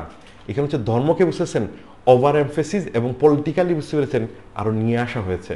সেটা হচ্ছে যে সময় 35-এ যে সময় এটা করা হলো, সেটা হচ্ছে যে মানে হিন্দুরা হিন্দুদেরকে ভোট দিবে, মুসলমানরা ভোট দিবে। আর আপনারা যদি বুঝতে পারছেন এই দুইটা বড় বাম্পার ধর্মের মধ্যে না পড়েন তাহলে বিপদে আছেন, আপনি কোথায় যে ভোট দিবেন আপনিই জানেন না, থাকে না একটা বিষয়। ফলে পাকিস্তানের যে সমস্ত আছেন অ্যাসেম্বলি মেম্বাররা যারা আছেন ইনিশিয়ালি, এরা ম্যাক্সিমাম বুঝতে পেরেছেন কি হয়েছে, এরা অ্যাসেম্বলি মেম্বার হয়েছেন এরকম ধর্মের উপরে বেস করে কোটা পদ্ধতিতে। আওয়ামী লীগ প্রথম থেকে বুঝতে পারছেন এই দাবিটা ছিল সেটা যুক্ত নির্বাচনের। যুক্ত নির্বাচন মানে হচ্ছে আপনি কোনো ধর্মভিত্তিতে আর কোনো এমপি বিবেচনা মানে সবাইকে যে কেউ এলাকায় যে কেউ ভোট দিতে পারে এবং সেই এলাকা হবে। এবং এইটাকে দেখা হচ্ছে কি জানেন এক ধরনের অসাম্প্রদায়িকতার জায়গাতে, কারণ হচ্ছে ব্রিটিশ পুরো পলিটিক্যাল পার্টি কেন শেফট হচ্ছে বুঝতে পেরেছেন ধর্মের ভিত্তিতে, তার কারণ হচ্ছে যুক্ত নির্বাচনের কারণে। এখন আপনি যদি বুঝতে পেরেছেন একটু খেয়াল করেন, সেটা হচ্ছে যে খুবই ইন্টারেস্টিংলি সর্বপ্রকার সাম্প্রদায়িকতা, যেহেতু আমাদের এখানে বুঝতেছেন, আমি আমার ধারণা ওই যে সোহল মুন্না এবং সারওয়ার্তুর সাথে কিন্তু ব্যাপক কাজ আছে, এবং আরো অনেকেরই, আমাদের পুরো এন্টায়ার জেনারেশনে কিন্তু প্রচুর মানে সিনিয়র জেনারেশনের কাজ আছে কিসে নিয়ে, সাম্প্রদায়িকতা নিয়ে, এবং সাম্প্রদায়িক ইতিহাস ঐতিহ্য এগুলো নিয়ে। আপনারা দেখবেন সেটা হচ্ছে সাম্প্রদায়িকতা এখানকার লোকের কাছে একটা বড় সমস্যা, দুই সম্প্রদায়, এবং সে কি খুঁজতেছে এই দুই সম্প্রদায়ের মধ্যে সহাবস্থান কিভাবে সম্ভব। ফলে এইখানে ধর্ম নিরপেক্ষতা ডিফাইন করতেছে সাম্প্রদায়িকতা জায়গা থেকে, যে সে কোন ধরনের সাম্প্রদায়িকতা সে গ্রহণ করবে না। সাম্প্রদায়িকতার ইংলিশ করা হচ্ছে কি কমিউন। আপনার মনে আছে যে ইউরোপে বুঝতে প্যারিস কমিউনিয়ন বলে যে কমিউনিয়ন আছে, ইউরোপে কমিউনিয়ালিটিকে খুবই গুরুত্ব দেওয়া হয়, আর আমাদের এখানে কমিউনিয়ন এবং কমিউনিয়ালিটি খুবই নেগেটিভলি দেখা হয়। এখন আপনি কিভাবে বুঝতে পারছেন আমাদের সেকুলারিজমটা আপনি লাইসিসের সাথে তুলনা করতে পারেন? এটা তো কমপ্লিটলি ডিফারেন্ট আইডিয়া। 2 নম্বর যেটা হচ্ছে বুঝতে পারছেন যে রাষ্ট্র কর্তৃক কোন ধরনের রাজনৈতিক ধর্মকে মর্যাদা দান করা যাবে না। এইটা আসলে পুরাপুরি কানেক্টেড হচ্ছে, বুঝতে পেরেছেন এই নতুন রাষ্ট্রের প্রেসিডেন্ট কি শুধুই মুসলমান হবেন নাকি অন্য কেউ। এই রাষ্ট্রের যে ট্যাক্স পে করছেন এরা বুঝতে পেরেছেন অন্য ধর্মের হইলে কি তার সমান রাইটস পাবেন কিনা না সেই জায়গা থেকে। এবং হচ্ছে যে আরেকটা এটার সাথে খুবই ওতপ্রোতভাবে জড়িত কি জানেন, সেটা হচ্ছে যে কি, যে আমাদের এখানে ওই মূলত যে মুক্তিযুদ্ধের সময় কিছু পলিটিক্যাল পার্টির বুঝতেছেন রাজনৈতিকভাবে যে রোলটা ছিল, সেই রোলটা আসলে খুবই গুরুত্বপূর্ণ ভূমিকা পালন করছে। আপনার মনে করবেন কিছুদিন আগে যুদ্ধ শেষ হয়েছে, বুদ্ধিজীবীদের অনেকেই কিন্তু বুঝতে পারছেন যে মারা গিয়েছেন এই ঘটনার মানে কিসের মধ্যে দিয়ে। এবং অন টপ অফ দ্যাট যেটা হচ্ছে কি জানেন, এরা যারা অনেকেই বুঝতে পারছেন ড্রাফটিং করছেন, এটার সাথে অনেকের ফ্যামিলি আহত হয়েছেন, ক্ষতিগ্রস্ত হয়েছেন, অনেকের বুঝতে পেরেছেন এই অভিজ্ঞতার মধ্যে দিয়েছেন। ফলে এটা খুবই ইম্পর্টেন্ট রোল প্লে করে। আপনি যে সময় আমেরিকান সেকুলারিজমে যাবেন, সেখানে কি ধর্মীয় রাজনৈতিক দল নিষিদ্ধ করা হচ্ছে? না, ভারতে এই ধরনের কোনো আলোচনাই নেই ধারে কাছে। তার কারণ হচ্ছে বাংলাদেশে এটা একটা ইউনিক কনটেক্সটের মধ্যে দিয়ে এটাই মার্চ করছে আর কি। এবং হচ্ছে যে রাজনৈতিক উদ্দেশ্যে ধর্মের অপব্যবহার করা যাবে না, কারণ হচ্ছে এর 5-6 মাস আগেই যে অপব্যবহারটা হয়েছে পলিটিক্যালি, এটাকে ইউজ করা হয় ইন এ সেকুলার পলিটিক্স। কারণ মনে রাখবেন পাকিস্তানের কনস্টিটিউশনে বুঝতে পারছেন থিওক্রেটিক রাষ্ট্র হইলে পাকিস্তান রাষ্ট্র যেভাবে বুঝতে পেরেছেন অপারেট করছে ইহজাগতিক করতে না। ফলে এটা সেকুলার পলিটিক্সের অংশ, ডেমোক্রেসি ভোট আছে, সব কিছু আছে। ফলে সেইটা যাতে না করা হয়ে থাকে। কিন্তু এর অর্থ কি যে বিধার্মিকীকরণ না, সেটা হচ্ছে আপনি 23-এর এতে যাবেন। 23-এর এতে পরিষ্কারভাবে বলা আছে আপনার যার ধর্ম আছে সেই প্র্যাকটিসে সব কিছু এনশিওর করার সেটা দরকার। It's a very different sort of বুঝতেছেন কন্টেক্সচুয়াল টেইলারমেড। এটা যে কনসিস্টেন্ট তা কিন্তু না। কিন্তু আপনি মনে রাখবেন বুঝতে পারছেন এইটা পুরাটা আইনটা তৈরি হচ্ছে খুবই অর্গানিসিটির মধ্যে দিয়ে। এখন প্রশ্ন হচ্ছে যে তাহলে আনিসুজ্জামান তো অনুবাদের সাথে যুক্ত ছিলেন, তাই না? তারপর হচ্ছে যে ওই যে কিসে মানে যে মূলত তো ড্রাফটিং করেছেন হচ্ছে যে ওই যে কি যেন ডক্টর কামাল হোসেন, ডক্টর কামাল হোসেন। তাহলে কামাল হোসেন আসলে খুব স্বাভাবিকভাবে প্রশ্ন আসে, বললে সেকুলার কি করতে বুঝেছেন? এটা খুব স্বাভাবিক প্রশ্ন না? এটা আপনি বুঝতে পারবেন, বুঝতে পেরেছেন যে সময় কিং ফাহাদের সাথে কামাল হোসেনের অটোবায়োগ্রাফিতে যে আলাপটা আছে সেই আলাপের মধ্যে। কারণ হচ্ছে বাংলাদেশ স্বাধীন হওয়ার পরে পরেই বুঝতে পেরেছেন এটা অদ্ভুত সংকটের মধ্যে পড়েছিল। সেই সংকটের মধ্যে কি, সেটা হচ্ছে যে মুসলিম বিশ্বের একটা বড় অংশ সেটা হচ্ছে যে বাংলাদেশকে অ্যাকসেপ্ট করছে না, মূলত ওআইসিতে সে ঢুকতেও পারছে না। On top of that even ওই যে কিসের যুদ্ধর পরে পরে আপনি জানেন অনেকগুলো বুঝতে পেরেছেন 5টা দেশের যে মুসলিম দেশে বুঝতে পারছেন ফরেন যে মন্ত্রী বুঝতে পেরেছেন এখানে আসছিলেন, এবং সেটা হচ্ছে যে যুদ্ধ অপরাধী কী হবে, এটা একটা খুবই জটিল টাইম। ওই সময় কিং ফয়সল জানতে চাইলেন যে তোমরা তো সেকুলার রাষ্ট্র হয়ে গেছো, এবং তাদের সমস্যা হচ্ছে কি turkey. Keep that in your mind. Block হচ্ছে এখানে কি যে বাংলাদেশ টার্কির সাথে যাচ্ছে নাকি বাংলাদেশ হইতেছে সৌদি আরবে যাচ্ছে। Don't get confuse with other players, বুঝছেন? এখানে আদার প্লেয়ার্স কোনো ম্যাটার করে না কি। এবং এক্স্যাক্টলি এখানে আপনি বুঝতে পারছেন সৌদি আরবের সাথে কি কারণে আমেরিকার সম্পর্ক ভালো, আর টার্কির সাথে বুঝতে পারছেন কি কোনো ঘটনাচক্রে ইন্টারেস্টিংলি সোভিয়েত ইউনিয়নের সম্পর্ক ভালো ছিল, সেটা আপনার ওয়ার্কআউট করতে কোনো কঠিন হওয়ার কথা না। এবং হচ্ছে যে সেটা হচ্ছে যে তখন উনি ব্যাখ্যা দিচ্ছিলেন কি জানেন, যে এইটা আসলে এইটা আইন সেকুলারিজম একদমই ওনারা বুঝেন না কোন অর্থে। সেটা হচ্ছে যে ইউরোপিয়ান যে অর্থে সেকুলারিজমটা, এটা বলতে সিম্পলি হচ্ছে যে বলা হচ্ছে যে উনি একজন এমপ্যাথিও নেওয়ার চেষ্টা করছেন, যে দেখেন যে বাংলাদেশে সেটা হচ্ছে যে পলিটিক্যালি রিলিজিয়নটাকে ব্যবহার করে প্রচুর মানুষকে হত্যা করা হয়েছে, এবং মুসলমান এবং অমুসলমান যে ইভেন মুসলমানদের মধ্যে কি এইটা সহি মুসলমান, এটা সহি মুসলমান না, এই ধরনের রেটরিক ব্যবহার করা হচ্ছে, এইসব জায়গা থেকে এটা বন্ধ করা হচ্ছে। ফলে he kind of get that acceptance from the. এবং হচ্ছে ওই কিং ফয়সল কী করেছিলেন, যে সময় ওআইসির ওই সম্মেলনে বাংলাদেশ মেম্বার না, কামাল হোসেনকে কী করেছিলেন ওনার পাশের সিটে দিয়েছিলেন টু লেজিটিমাইজ বাংলাদেশ। আমরা যে অনেক ধরনের বুঝতে পারছেন এটার ঘটনার মধ্যে দিয়ে বুঝতে পেরেছেন এই ফরমেশনটা যাচ্ছে। তার মানে আমি আবার বলছি সেটা হচ্ছে কি যে সেকুলারিজম হচ্ছে যে অর্থে বুঝতে পেরেছেন আমরা দেখি কি যে ইউরোপিয়ান কনটেক্সট থেকে সেটা হচ্ছে ইহজাগতিকতা যেটা মানবতাবাদের সাথে কানেক্টেড, বাট হচ্ছে প্রোটেস্ট্যান্ট কান্ট্রিতে মানে সেকুলারিজমটা নতুন মিনিং নেয়, সেটা হচ্ছে কি সহাবস্থান কনস্টিটিউশনাল জায়গা থেকে। সেই কনস্টিটিউশনালটা কি সেটা হচ্ছে যে রাজনৈতিক নীতি জায়গা থেকে প্রোটেস্ট্যান্ট এবং হচ্ছে যে ক্যাথলিক একই জায়গায় অবস্থান করবে। অন দ্য আদার হ্যান্ড কিসের জায়গা থেকে যে আমরা আসি সেটা হচ্ছে যে ক্যাথলিক রাষ্ট্রতে এটা খুবই এক্সট্রিম এবং স্ট্রং, সেটা হচ্ছে সে একদম বিধার্মিকীকরণে যেতে যাচ্ছে। সেখানে হচ্ছে যে রিলিজিয়ন এবং হচ্ছে যে সেকুলার ক্যাটাগরি পরস্পর বিরোধী দুইটা ক্যাটাগরি এবং পার্টি। কিন্তু আমাদের কনস্টিটিউশন আসলে এইটা এক ধরো কোনোভাবে বুঝতে পারছেন কোনো ধর্মের এই রাস্তার মধ্যেই সে নিচ্ছে না। তার মূল কনসার্ন হচ্ছে কি সেটা হচ্ছে যে সহাবস্থানের বিষয়, এবং এই সহাবস্থানের বিষয়টা কি করার জন্য সে যেটা, এবং রাজনীতিতে কি ব্যবহার করা যাবে না, ধর্ম ব্যবহার করা যাবে না, ওই জায়গা থেকে পুরো এটা 72 কনস্টিটিউশন এটা কি করা হয়েছিল।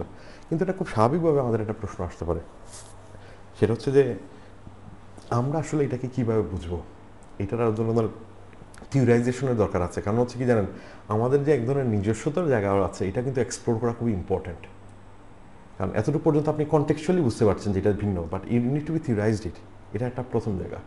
2 নম্বর জায়গা হচ্ছে কি জানেন ইউরোপের সেকুলারিজমে বুঝতেছেন রাজনৈতিক মানে যে রাষ্ট্রনীতি অর্থে যে অর্থে দেখানো হচ্ছে, অ্যাট দ্য সেম টাইম কিন্তু আপনি মনে রাখবেন বুঝতে পেরেছেন সাংস্কৃতিকভাবে সেটা সেইভাবে অপারেট করে না, আবার হচ্ছে ফিলোসফিক্যালি সেটা সেইভাবে অপারেট করে না। এটা হচ্ছে বিভিন্ন ধরনের মাল্টিপ্লিসিটি আছে, এটা আমাদের বোঝা খুবই জরুরি। এখন যেমন মনে করেন আইসল্যান্ড আছে না, আইসল্যান্ড একটা দেশের নাম শুনেছেন, সেই আইসল্যান্ডে বুঝতেছেন ট্যাক্স দিতে হয়, মানে আপনিও ট্যাক্স দিবেন, চার্জ ট্যাক্স দিবেন, বুঝছেন। সেই চার্জ ট্যাক্সের পাশে বুঝতেছেন সেটা হচ্ছে যে মানে অ্যারাউন্ড 1.5% আর কি। ওইখানে চার্চের বিভিন্ন ধরনের Anglican sorry Protestant church, Catholic church বুঝতেছেন, তারপর হচ্ছে স্যানোগনের মানে হচ্ছে জিউদের এটা ট্যাক্স দিতে হয়। সেখানে আর একটা ইন্টারেস্টিং ক্যাটাগরি আছে, সেটা হচ্ছে কি হিউম্যানিস্ট ক্যাটাগরি। আপনি দেখেন মানে যে হিউম্যানিস্টদের আপনি এখানে ট্যাক্স দিচ্ছেন, এটা খুবই ইন্টারেস্টিং এবং গুরুত্বপূর্ণ বোঝা। সেটা হচ্ছে যে ইউরোপে আসলে এখানে চার্চ যেটা মানে যে তুষারের আলোচনা আমার ধারণা যে খুব ডিটেলসে বলবে, সেটা হচ্ছে যে চার্চ এবং হচ্ছে বুঝতে পারছেন মানে থিওক্রেটিক এবং হচ্ছে বুঝতে পারছেন যে মানে হিউম্যানিস্টের এটার বাইনারি অপোজিশন একটা আরেকটার। এখন এটা যদি একটা বাইনারি পজিশন এবং অপোজিশন হয় তাহলে বুঝতে পারছেন এটার মধ্যে কি আদৌ আপনি রিকনসিলিয়েশন করতে পারেন কিনা না। এটা নিয়ে আমার ধারণা ছিল যে শামজির আহমেদ আসার কথা, তার লেখাটা এখানে আছে, ওই ডিবেটটা কিন্তু ওই আলোচনার মধ্যে আছে। এটা আসলে ওইটার উত্তরটা আমি বলে দিয়ে যাই, সেটা শামজি থাকলে আরও দুর্দান্ত হতো। এই আলোচনাগুলো খুবই অনেকটা কানেক্টিভ আলোচনা এবং খুব ইন্টারেস্টিং আলোচনা এগুলো সবগুলো, মানে যে পরে যেগুলো সেটা হচ্ছে কি সেটা হচ্ছে এই প্রবলেমের কোনোদিন আপনি সলিউশন করতে পারবেন না, এটা কোনোদিন পারবেন না, এটা এখন আগামী 500 বছরে পারবেন না। যেমন যে এক্স্যাক্টলি যেখানে বুঝতে পেরেছেন যে আপনি ঈশ্বর আছেন কিনা না এই প্রবলেম আপনি কোনোদিন সলিউশন করতে পারবেন না। কারণ হচ্ছে আপনি যে পন্থাতে আগাচ্ছেন এটা হচ্ছে দুই পক্ষে আপনি যুক্তিই পাবেন শুধু, এটা কোনোদিন সলভ হবে না। ঠিক এরকম সেকুলারিজম ভার্সেস যে হিউম্যানিস্টের যে ডিবেটটা ইউরোপ থেকে গ্রো করেছে, এইটা আসলে আপনি কোনোদিনই ফিলসফিক্যালি মানে যে কী করতে পারবেন না, কিন্তু হচ্ছে কি জানেন কালচারালি ওভারকাম করে যেতে পারে। মানে কালচারালি তো তাদের সোসাইটি সেকুলার হয়ে আসছে না, এবং পোস্ট সেকুলারিজমের দিকে যাচ্ছে, ফলে হচ্ছে এটা হতেই পারে, বাট হচ্ছে ফিলসফিক্যালি এটা রিকাউন্সিলেবল না। এটা হচ্ছে ওই যে শামজিরের আলাপটা যদি আপনারা পড়েন নাকি শামজির আহমেদের, এটা দুর্দান্তভাবে এই বিষয়টা কাভার করা হয়েছে আর কি। যেটা এখন প্রশ্ন হচ্ছে তাহলে আমার আলাপটা আসলে এইখান থেকে দাঁড়িয়ে, তাহলে আমরা আসলে বুঝতে পারছেন বুঝলাম যে মানে যে ওই বিতর্ক সমাধান করতে পারবো না। বাংলাদেশে প্রচুর লেখাপত্র হয় বুঝতে পেরেছেন যে সেকুলারিজম ভার্সেস অ্যান্টি সেকুলার যে জায়গাতে, কোয়েশ্চেন হচ্ছে ধর্ম নিরপেক্ষতার প্রবলেমটা আমরা সমাধান করতে পারি কিনা না। এবং আমার মনে হয় ধর্ম নিরপেক্ষতা আমাদের একটা কমন কনসেনসাস আছে। এই কনসেনসাসটা কি আমার লেখা আরও বিস্তারিত পাবেন, সেটা হচ্ছে কি জানেন, সেটা হচ্ছে প্রথম কনসেনসাসটা কি হচ্ছে যারা ধর্ম নিরপেক্ষতার সমালোচনা করছেন, যেমন হচ্ছেন মানে যে পোস্ট কলোনিয়াল অ্যাঙ্গেল থেকে যিনি সমালোচনা করেন, এর মধ্যে একজন হচ্ছেন ফরহাদ মাজার। ফরহাদ মাজার তার ভাব আন্দোলন টেক্সটটা যদি আপনি খেয়াল করেন, ভাব আন্দোলনে আমার ওই যে লেখাটাতে এমনি কোর্ট থাকবে আপনার পড়ে নিন, সেখানে উনি খুবই ভাবছেন কি জানেন এই সেকুলারিজম শব্দটা ব্যবহার করছেন, এবং যে সেটা হচ্ছে যে এইটা আসলে ইউরোপ থেকে আসা, ইউরোপের বিশেষ কনটেক্সট থেকে, যেটা তালাল আসাদের যে ধরনের আপনার আর্গুমেন্টগুলো পাবেন, এইটা আসলে বুঝতে পেরেছেন যে আমাদের এখানকার আইডিয়া না এইটা। কিন্তু অ্যাট দ্য সেম টাইম উনি বলছেন কি জানেন ভূমিকাতে ওই টেক্সটের, সেটা হচ্ছে যে উনি সাম্প্রদায়িকতার বিরোধিতা করেন।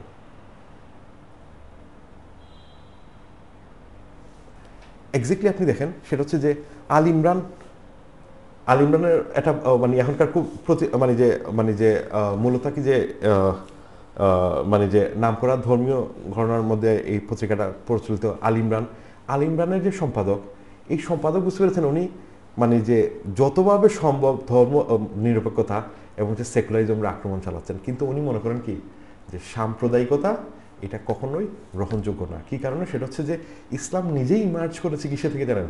গোত্রের উপরে ওঠার জন্য। কারণ কোরআন শরীফে এক্সপ্লিসিটলি স্টেটমেন্টই আছে, গোত্রের উপরে থাকে না, গোত্রতান্ত্রিক ওই জায়গা থেকে সে উঠতে যাচ্ছে, ফলে সে সম্প্রদায়কে দেখে বুঝতেছেন গোত্রের সাথে কানেক্ট করে। ফলে আপনি আমাদের দেশে বুঝতে পেরেছেন যারা সমালোচনা করেন এরাও একটা জায়গায় পজিশন আছে, সেটা হচ্ছে সাম্প্রদায়িকতা গ্রহণযোগ্য না। ঠিক অন্যদিক থেকে মানে যে, এবং এটা দারুণ লেখা পাবেন না, সেটা হচ্ছে যে মানে যে ওই সাম্প্রদায়িকতার সমালোচনা মানে ধর্মনিরপেক্ষতার সমালোচনা করা মানেই কি সাম্প্রদায়িক কিনা না, লেখাটা গুগলে সার্চ দিলে আপনি পাবেন এখানে। অন্যদিকে আমরা সিরাজুল ইসলাম চৌধুরী, তারপর হচ্ছে আহমেদ শরীফ, ওনারাও কিন্তু বুঝতে পেরেছেন, বলছেন কি জানেন আমাদের এখানে সাম্প্রদায়িকতা আসলে মানে সব অবস্থানের জন্য সবচেয়ে ক্ষতিকারক। তার মানে হচ্ছে আমাদের এখানে মানে যে খুব ইন্টারেস্টিংলি প্রথম যে বুঝতে পেরেছেন ধর্মনিরপেক্ষ আর্টিকেলের প্রথম যে সাওয়ার মানে অংশ, সেটাতে বলতেছি কোনো ধরনের সাম্প্রদায়িকতা গ্রহণযোগ্য না। তার মানে হচ্ছে এইখানে বোধ গোষ্ঠীর বুঝতে পেরেছেন বোধ গ্রুপের যারা প্লুরালাইজ এই বিতর্কটা করছেন অথবা অনন্তকাল চালাতে পারেন, সেটা হচ্ছে কি যে তাদের একটা কনসেনসাস আছে। কনসেনসাসটা কি? সাম্প্রদায়িকতা অ্যাকসেপ্টেবল না। এবং আমাদের সংবিধানে বুঝতেছেন ধর্মনিরপেক্ষতা ডিফাইন করা হচ্ছে ওই জায়গার উপরে বেস করে। তার মানে হচ্ছে ওনারা বুঝতেছেন এত পরিশ্রম করার দরকার ছিল না, হয়তো প্রচুর এনার্জি বা কমতো মানে সেভ হইতো, ওনারা যদি সংবিধানটা ভালোভাবে খেয়াল করতেন যে এটা কোন অর্থে ডিফাইন করা হচ্ছে, অথবা সেটা করছেন না। এখন ঘটনা হচ্ছে যে তাহলে নিরপেক্ষতা আমরা কোন অর্থে বুঝবো? আমি এখান থেকে বলছি কি জানেন, নিরপেক্ষতা আপনি কখনো মানে বুঝতেছেন বাইনারি অপোজিশন যেটা হচ্ছে রিলিজিয়ন ভার্সেস সেকুলার যে ক্যাটাগরিটা ইউরোপে আছে, হিউম্যানিস্টের ক্যাটাগরি আছে, এই অর্থে আপনি বুঝতে পারবেন না। কারণ হচ্ছে এখানে দোনোটাই পার্টি। তাহলে নিরপেক্ষতা আপনি কোন অর্থে বুঝবেন? তার মানে হচ্ছে কি জানেন, ধার্মিক বিভিন্ন ধর্ম আছে না, এরা যেরকম পার্টি মানে বিভিন্ন গ্রুপ থাকে না একটা মানে মানে রাষ্ট্রের, ঠিক এক্স্যাক্টলি আরেকটা গ্রুপ হচ্ছে কি জানেন যারা হিউম্যানিস্ট। এই কারণে তো আইসল্যান্ডে কি ট্যাক্সও এরাও নেয়, তাই না? এরাও একটা পার্টি। মানে ফলে হচ্ছে আপনি অথবা যারা এথিক্স নাথিক্স এরাও একটা গ্রুপ থাকে না, আপনি বিভিন্ন মত এবং পথ না এরা, আপনি এই কোনো মত এবং পথের বুঝতে পেরেছেন কি অবস্থান আসলে নিতে পারেন না। তাহলে প্রশ্ন হচ্ছে তাহলে আমরা আসলে ধর্ম নিরপেক্ষতাটা কীভাবে বুঝতে পারি? সেটা আমি বলছি কি এটা বিদার্শনিকভাবে। এই বিদার্শনিকভাবে আমি জানি অনেক সময় নিয়ে নিয়েছে, আমি আর বেশি সময় নিব না কি যে এটা জাস্ট সাম আপ করে এই বিদর্শন নিয়ে বুঝতে পেরেছেন আমার এটা বিভিন্ন জায়গায় আমি আজকালকে আলোচনা করছি, সেটা যে আপনার বোধিচিত্র ওইখানে আলাপটা পাবেন, দেখে নিতে পারে নাকি, এবং আমার লেখাও এর মধ্যে আসছে। সেটা হচ্ছে যে এই বিদর্শন জিনিসটা হচ্ছে আমাদের এই এলাকায় শুধু দর্শন চর্চা হয় নাই, হয়েছে বিদর্শন চর্চা। এই দর্শন শব্দটা যদি আমি খুব সহজে ব্যাখ্যা করি, আমি অত ডিটেলে যাব না। দর্শন মানে হচ্ছে কি, মানে শব্দটা হচ্ছে সংস্কৃত শব্দ দৃষ্টিকোণ, দৃষ্টি থেকে আসছে। দৃষ্টি হচ্ছে কি জানেন, দেখা। এই দেখাটা আসলে এখানে বুঝতে পারছেন শুধু দেখা না, আমি যে দেখছি সেটা না, এট দ্য ওয়ার্ল্ড কি আপনার মানে যে ফিলোসফিক্যাল ভিউগুলো কি এক ধরনের দেখা। এই কারণে বুঝতে পেরেছেন যে আপনি দেখবেন যে পালি নিকায় সাহিত্যের প্রথম খুব বড় দীর্ঘ নিকায় প্রথম যে টেক্সটটা সেটার নাম হচ্ছে কি দৃষ্টিজাল সূত্র। মানে দৃষ্টির মধ্যে বিভিন্ন ধরনের জাল আছে না, সেই সূত্রগুলা বিভিন্ন ধরনের দৃষ্টিভঙ্গি আপনাকে কি করতে পারে, নির্বাণ লাভে ব্যর্থ করে দিতে পারে আর কি। এই যে দৃষ্টিগুলো এগুলো হচ্ছে কি বিভিন্ন ধরনের পজিশন, এবং হচ্ছে বিদর্শন হচ্ছে কি জানেন প্রত্যেকটা পজিশনকে আপনি কি করতে পারেন, বাদ দিতে পারেন, খারিজ করতে পারেন, এবং সেটাই হচ্ছে কি জানেন এক ধরনের শূন্যতা অথবা নিরপেক্ষতা। তার মানে নিরপেক্ষতা আমরা কীভাবে বোঝা উচিত তার একটা দীর্ঘ ঐতিহ্য এবং আলোচনা আমাদের এখানে আছে। এই কারণে আমি বলছিলাম আমরা ইউরোপ শুধু না বলতে কী বুঝছেন, আমি এই রুমে আছি যদি আমি বলি না, তার মানে হচ্ছে কি আমি এই রুমে নাই, তার মানে সত্য অথবা মিথ্যা এই দুই পজিশনের মধ্যে কিন্তু ইউরোপ দেখে। আমাদের এখানে আসলে সত্য এবং মিথ্যা এই দুই পজিশনের মধ্যে দেখা হয় না। আমাদের এখানে একটা বিরল প্রকৃতির যুক্তি যেটা নিয়ে আমার মানে বড় অংশের কাজ, সেটা হচ্ছে কি, সেটা হচ্ছে চতুষ্কোটি, সত্য মিথ্যা উভয়, না সত্য না মিথ্যা, এবং প্রয়োজন হলে আপনি সবগুলোই ত্যাগ করে দেন, সেটা হচ্ছে নিরপেক্ষ অবস্থান। এখন আমাদের বুঝতে পেরেছেন নিরপেক্ষতার কোনভাবে বোঝা দরকার এবং তার ফিলোসফিক্যাল অ্যাপ্রাটাসটা কী হতে পারে, সেটা হচ্ছে কি জানেন আমাদের এই নীতির ধারণা। মানে সব নীতি মানে আমি সত্যকে না বলার অর্থই যে আমি মিথ্যা বলছি সেটা না, আমি শুধু এটাকে অবস্থানটা ত্যাগ করছি। আমি একটা ছোট উদাহরণ দিব, তারপরে আসলে মানে যে ওই মানে কানেক্ট করে তারপর শেষ করে ফেলবো। যেমন ওরকম বাংলাদেশের বর্তমান রাজার মাথার টাক, এরকমই জনপ্রিয় উদাহরণ। এই মানে যে বর্তমান রাজার আমি বললাম না, তার মানে হচ্ছে কি বর্তমানে বাংলাদেশের রাজা আছেন আর তার মাথা হচ্ছে কি টাক না। আর কিন্তু আমি তো জানি বাংলাদেশের বর্তমান রাজাই নেই। তার মানে যে সময় আমি একটা বাক্য বলি, এটার প্রিসাপোজিশনটাকে কি আমি গ্রহণ করি। বাট আমাদের এখানে দুই ধরনের বুঝতে পারছেন নীতির ধারণা আছে। এই কারণে বলছিলাম যে রঘুনাথ শিরোমণি, সে সিলেটের লোক, নদিয়া অনেকদিন বসবাস করছেন। এই লোক বুঝতেছেন তার এন্টায়ার লাইফ শুধু না কি অর্থে বুঝে বুঝতেছেন সেইটা দিয়ে এটা, এবং এটা আমাদের নির্বাচন কমিশনে অনেক সাহায্য করতে পারে, বিশেষত হচ্ছে বুঝতেছেন কেয়ারটেকার গভর্নমেন্টের সময়। যাই হোক, সেটা পরের আলোচনায়। এই ভদ্রলোক বুঝতেছেন না নিয়ে দুর্দান্ত আলোচনা, এটা ওনার প্রথম না, এর আগে থেকেই চলতেছে। চন্দ্রকীর্তি, তারপর হচ্ছে যে অতীশ দীপঙ্কর, শান্তরক্ষিতদের দুর্দান্ত সব আলোচনায় না নিয়ে, না যে কত গুরুত্বপূর্ণ আমরা এই সময় বুঝতেছি, শুধু নাই বললাম, নার মাঝে যা বুঝলাম না। এটা হচ্ছে একটা না, এই নিরপেক্ষতা, কিন্তু নার মধ্যে যে নিরপেক্ষ জায়গায় পৌঁছানো হইতে পারে, মানে হচ্ছে আমি যে সময় বললাম বুঝতেছেন বাংলাদেশের বর্তমান রাজা টাক, এটা আমি একমত না, তার মানে এটা সত্য না, তার মানে হচ্ছে এইটাই শুধু সত্য না, এর অর্থ এই না যে বাংলাদেশের বর্তমান রাজা টাক আছে, তার মাথায় চুল আছে অথবা চুল নাই। আমি কোনটাতে কমিটমেন্ট করছি না, এটা কমিটমেন্ট ছাড়া স্টেটমেন্ট, এটাকে প্রসূর্য নীতি বলা হয়। এইখানে আপনাকে বুঝতে পেরেছেন এই বিদর্শন, মানে যে বিদর্শন কি করে বুঝতে পারছেন, বিভিন্ন ধরনের যে দৃষ্টিভঙ্গি আছে এগুলাকে ত্যাগ করা, মানে এগুলো সবগুলোই আসলে ভুল হতে পারে, সমৃদ্ধ, অথবা সবগুলো সঠিকও হতে পারে, বাট হচ্ছে আপনি সব পজিশনকে কি করছেন, আপনি ত্যাগ করছেন, মানে হচ্ছে মনে করছেন এখান থেকে আপনি নিরপেক্ষ থাকতে যাচ্ছেন, তাকে না। এক্স্যাক্টলি এই ধারণাটা শান্তরক্ষিত, অতীশ দীপঙ্কর, এদের ফিলসফির মূল ইনসাইট। এরা আসলে দার্শনিক না, এরা বিদার্শনিক। আমি বিভিন্ন জায়গায় বলে বেড়াচ্ছি আজকাল, দেখি কতটুকু আগামী 10 বছরের লোকজনকে শোনাইতে পারি আর কি। এই বিদর্শন বুঝতে পারছেন আমাকে কি করতে পারে, ধর্ম নিরপেক্ষতার নিরপেক্ষ শব্দটাকে ব্যাখ্যা করতে পারে।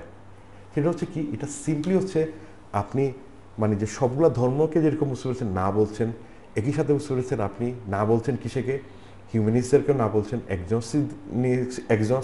অ্যাগনস্টিকদেরকেও না বলছেন, আবার নাস্তিকদেরও না বলছেন। আপনি কাউকে কোনো ধরনের প্যাট্রন করছেন না, সেন বুঝতে পেরেছেন, আপনি সব অবস্থান ত্যাগ করছেন, আপনি নিরপেক্ষ থাকছেন।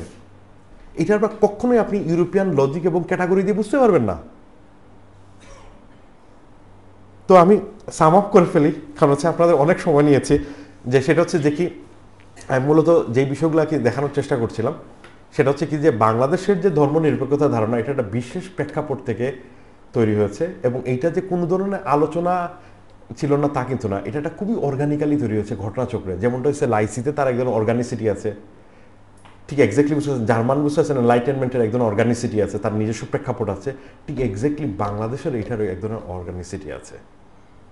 এক, 2 নম্বর যেটা হচ্ছে যে কিসের এই মানে যে, এবং হচ্ছে কি লাইসিতে এবং আমেরিকান সেকুলারিজম অথবা ইন্ডিয়ান সেকুলারিজম যদিও আনডিফাইন্ড, বাট ইন্ডিয়ান সেকুলারিজমকে 2টা আর্টিকেলের আন্ডারে এটাকে ব্যাখ্যা করা হয়ে থাকে, 28 এবং 29 তার মধ্যে কনস্টিটিউশনে, সেটা হচ্ছে যে মাইনরিটি রাইটস প্রোটেকশন আইন। কারণ এই কারণে আপনি দেখবেন ইন্ডিয়ার সেকুলারিজম ডিফাইন করা এত কঠিন হয়, কারণ সেখানে কোনো আলোচনাই নাই, এবং আমাদের অনেকেই বুঝতে ভাবেন কি জানেন যে ইন্ডিয়ার আলোচনাটা আমাদের এখানে প্রেক্ষাপট থেকে খাটবে, এটা একদমই না, 2 কারণে না। এক হচ্ছে আপনারা মনে রাখবেন আমাদের এখানে যেহেতু মুসলমান অধ্যুষিত একটা এলাকা, ফলে মুসলমানদের মধ্যে চার্চের মতো ডিবেট না থাকলেও কিন্তু খিলাফতের একটা বিষয় ছিল এখানে, ফলে ইটস এ ডিফারেন্ট সিচুয়েশন। এখানের মধ্যে অনেকগুলো মুসলিম রাষ্ট্র কিন্তু বুঝতে পারছেন থিওক্রেটিক রাষ্ট্র হয়েছে পার্শিয়ালি, ইরান, সৌদি আরব এখনও, তারপর হচ্ছে টু সাম এক্সটেন্ট বুঝতে পারছেন পাকিস্তান, এদের এটা কোন অর্থে আপনি ডিফাইন করবেন সেটা হচ্ছে একটা বিষয় থাকে। ফলে আমাদের এখানে যে ডিবেটটা কখনো ভারতের যে কনটেক্সট থেকে ডিবেট হবে, এটা এক হবে না কখনো, আমাদের এখানে ডিফারেন্টভাবে দেখার বিষয় আছে। তার মানে আমাদের একদম নিজস্ব। 2 নম্বর হচ্ছে আমাদের এই পুরো ধারণাগুলো তৈরি হচ্ছে কতগুলো প্রেক্ষাপটের মধ্যে দিয়ে। আমাদের ব্রিটিশ পূর্ববর্তী বুঝতে পারছেন মানে যে সাম্প্রদায়িকতা, তারপর সেখানে ভোটাভুটি নির্বাচন, সেখান থেকে বুঝতে পারছেন যুক্ত নির্বাচন, অসাম্প্রদায়িকতা হওয়া, এটা খুবই ইন্টারকানেক্টেড আইডিয়া। পাশাপাশি যে 2টা যুক্ত হয়েছে সেটা হচ্ছে একান্তভাবেই ওই সময় দগদগা স্মৃতিকে অ্যাড্রেস করার জন্য, সেটা হচ্ছে কি মুক্তিযুদ্ধের সময় যে ঘটে যাওয়া ঘটনাগুলো, কারণ মানে যারা মানে ড্রাফটিং করছেন এটার সাথে connected. On the other hand আমাদের এখানে বুঝতে পেরেছেন তাহলে এইটার যে সক্রিয়তা আছে এটা কেন মিস হয়ে গেল, কারণ হচ্ছে আমরা আমাদের নিজেদের কোনো কিছু সিরিয়াসলি পড়ি না, এটা হচ্ছে মূল কারণ। আমাদের বুদ্ধিজীবীদের মূল সমস্যা হচ্ছে এখানে যে আমরা সিরিয়াসলি এগুলো পড়ি না, না পড়ার কারণে বুঝতে পেরেছেন আমরা এক ধরনের নিজেদের যে এখানে নিজস্ব ইউনিক জায়গাটা আছে এই ডিসকাশনটা আসলে ওই অর্থে দাঁড়াই নেয়। কিন্তু আমাদের বুঝতে পেরেছেন তাহলে আলোচনাটা কোন অর্থে বিতর্কটা চলছে, সেটা হচ্ছে যে ইউরোপে যে অর্থে সেকুলার সেই অর্থে, সেটা হচ্ছে কি ধর্মহীনতা অথবা বিধার্মিকীকরণ অথবা ইহজাগতিকতা, এইসব জায়গার মধ্যেই বিতর্কটা আবর্তিত হচ্ছে, যেখানে হচ্ছে লজিক্যালি একটা আরেকটার অপোজিশন জায়গাটা টেক করে।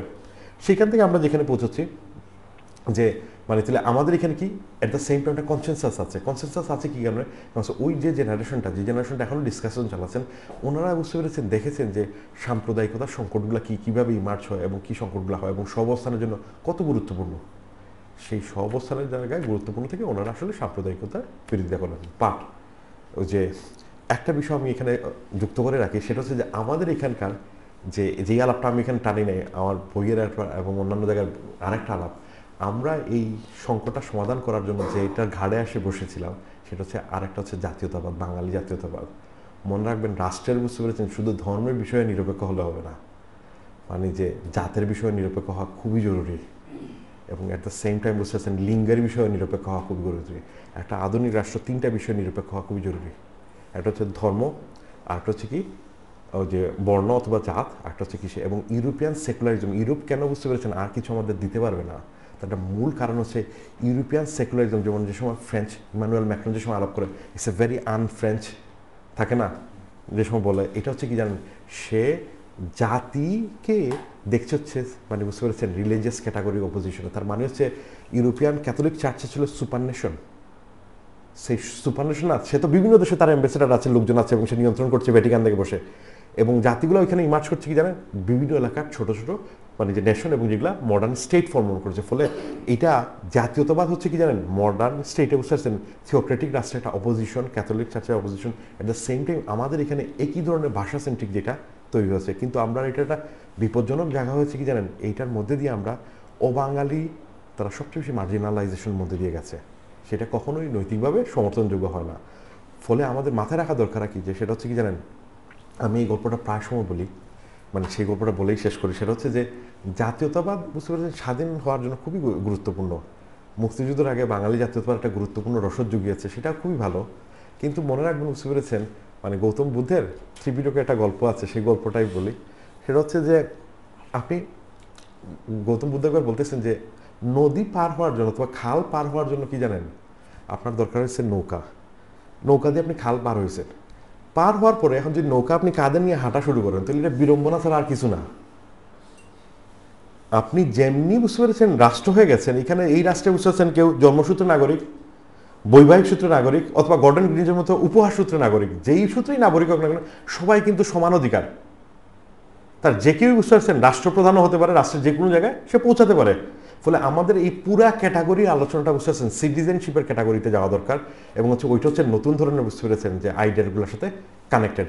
অন দ্য আদার হ্যান্ড, আরেকটা বিষয় আপনার মনে রাখবেন, একটা জেন, মানে যে গল্প বলে শেষ করছি, সেটা হচ্ছে কি, যে জেনদের মানে একটা আলাপ আছে, সেটা হচ্ছে যে এক জেন মাস্টার এবং তার শিষ্য যাচ্ছেন, তো হঠাৎ করে দেখলেন একটা মার্শল্যান্ডের মধ্যে, মানে হচ্ছে যে কাদা কর্দমাক্ত জায়গার মধ্যে বসেছেন একজন, মানে গেশিয়াটা খুবই সুন্দর করে কি মনে পড়ে, এবং হচ্ছে যে তাদের তো হিল থাকে, বুঝতেছেন, হিলটা থাকার পরে এই কাদা দিয়ে হেঁটে যাওয়ার মতো অবস্থা না, তো সে ওইখানে দাঁড়ায় আছে, এরকম যেরকম থাকে না জাপানিজ মেয়েরা খুব ভদ্রমত বের দাঁড়ায় আছে।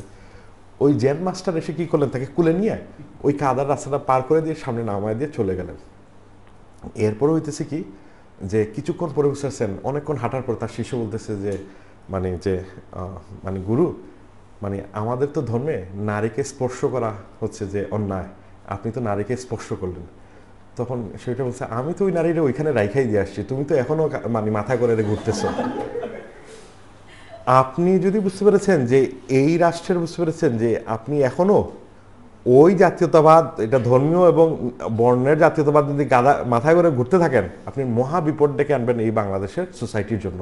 এই কারণে আমি সবসময় বলি, সেটা হচ্ছে বাংলাদেশের, বুঝতে পারছেন, বুদ্ধিজীবীরা সবসময় 2 স্টেপ পিছন থাকে সোসাইটি থেকে।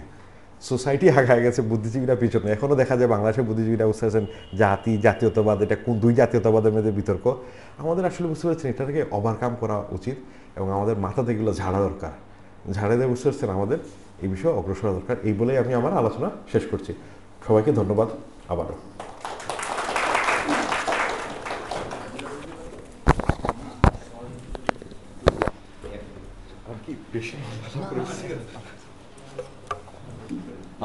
স্যারকে ধন্যবাদ এই দুর্দান্ত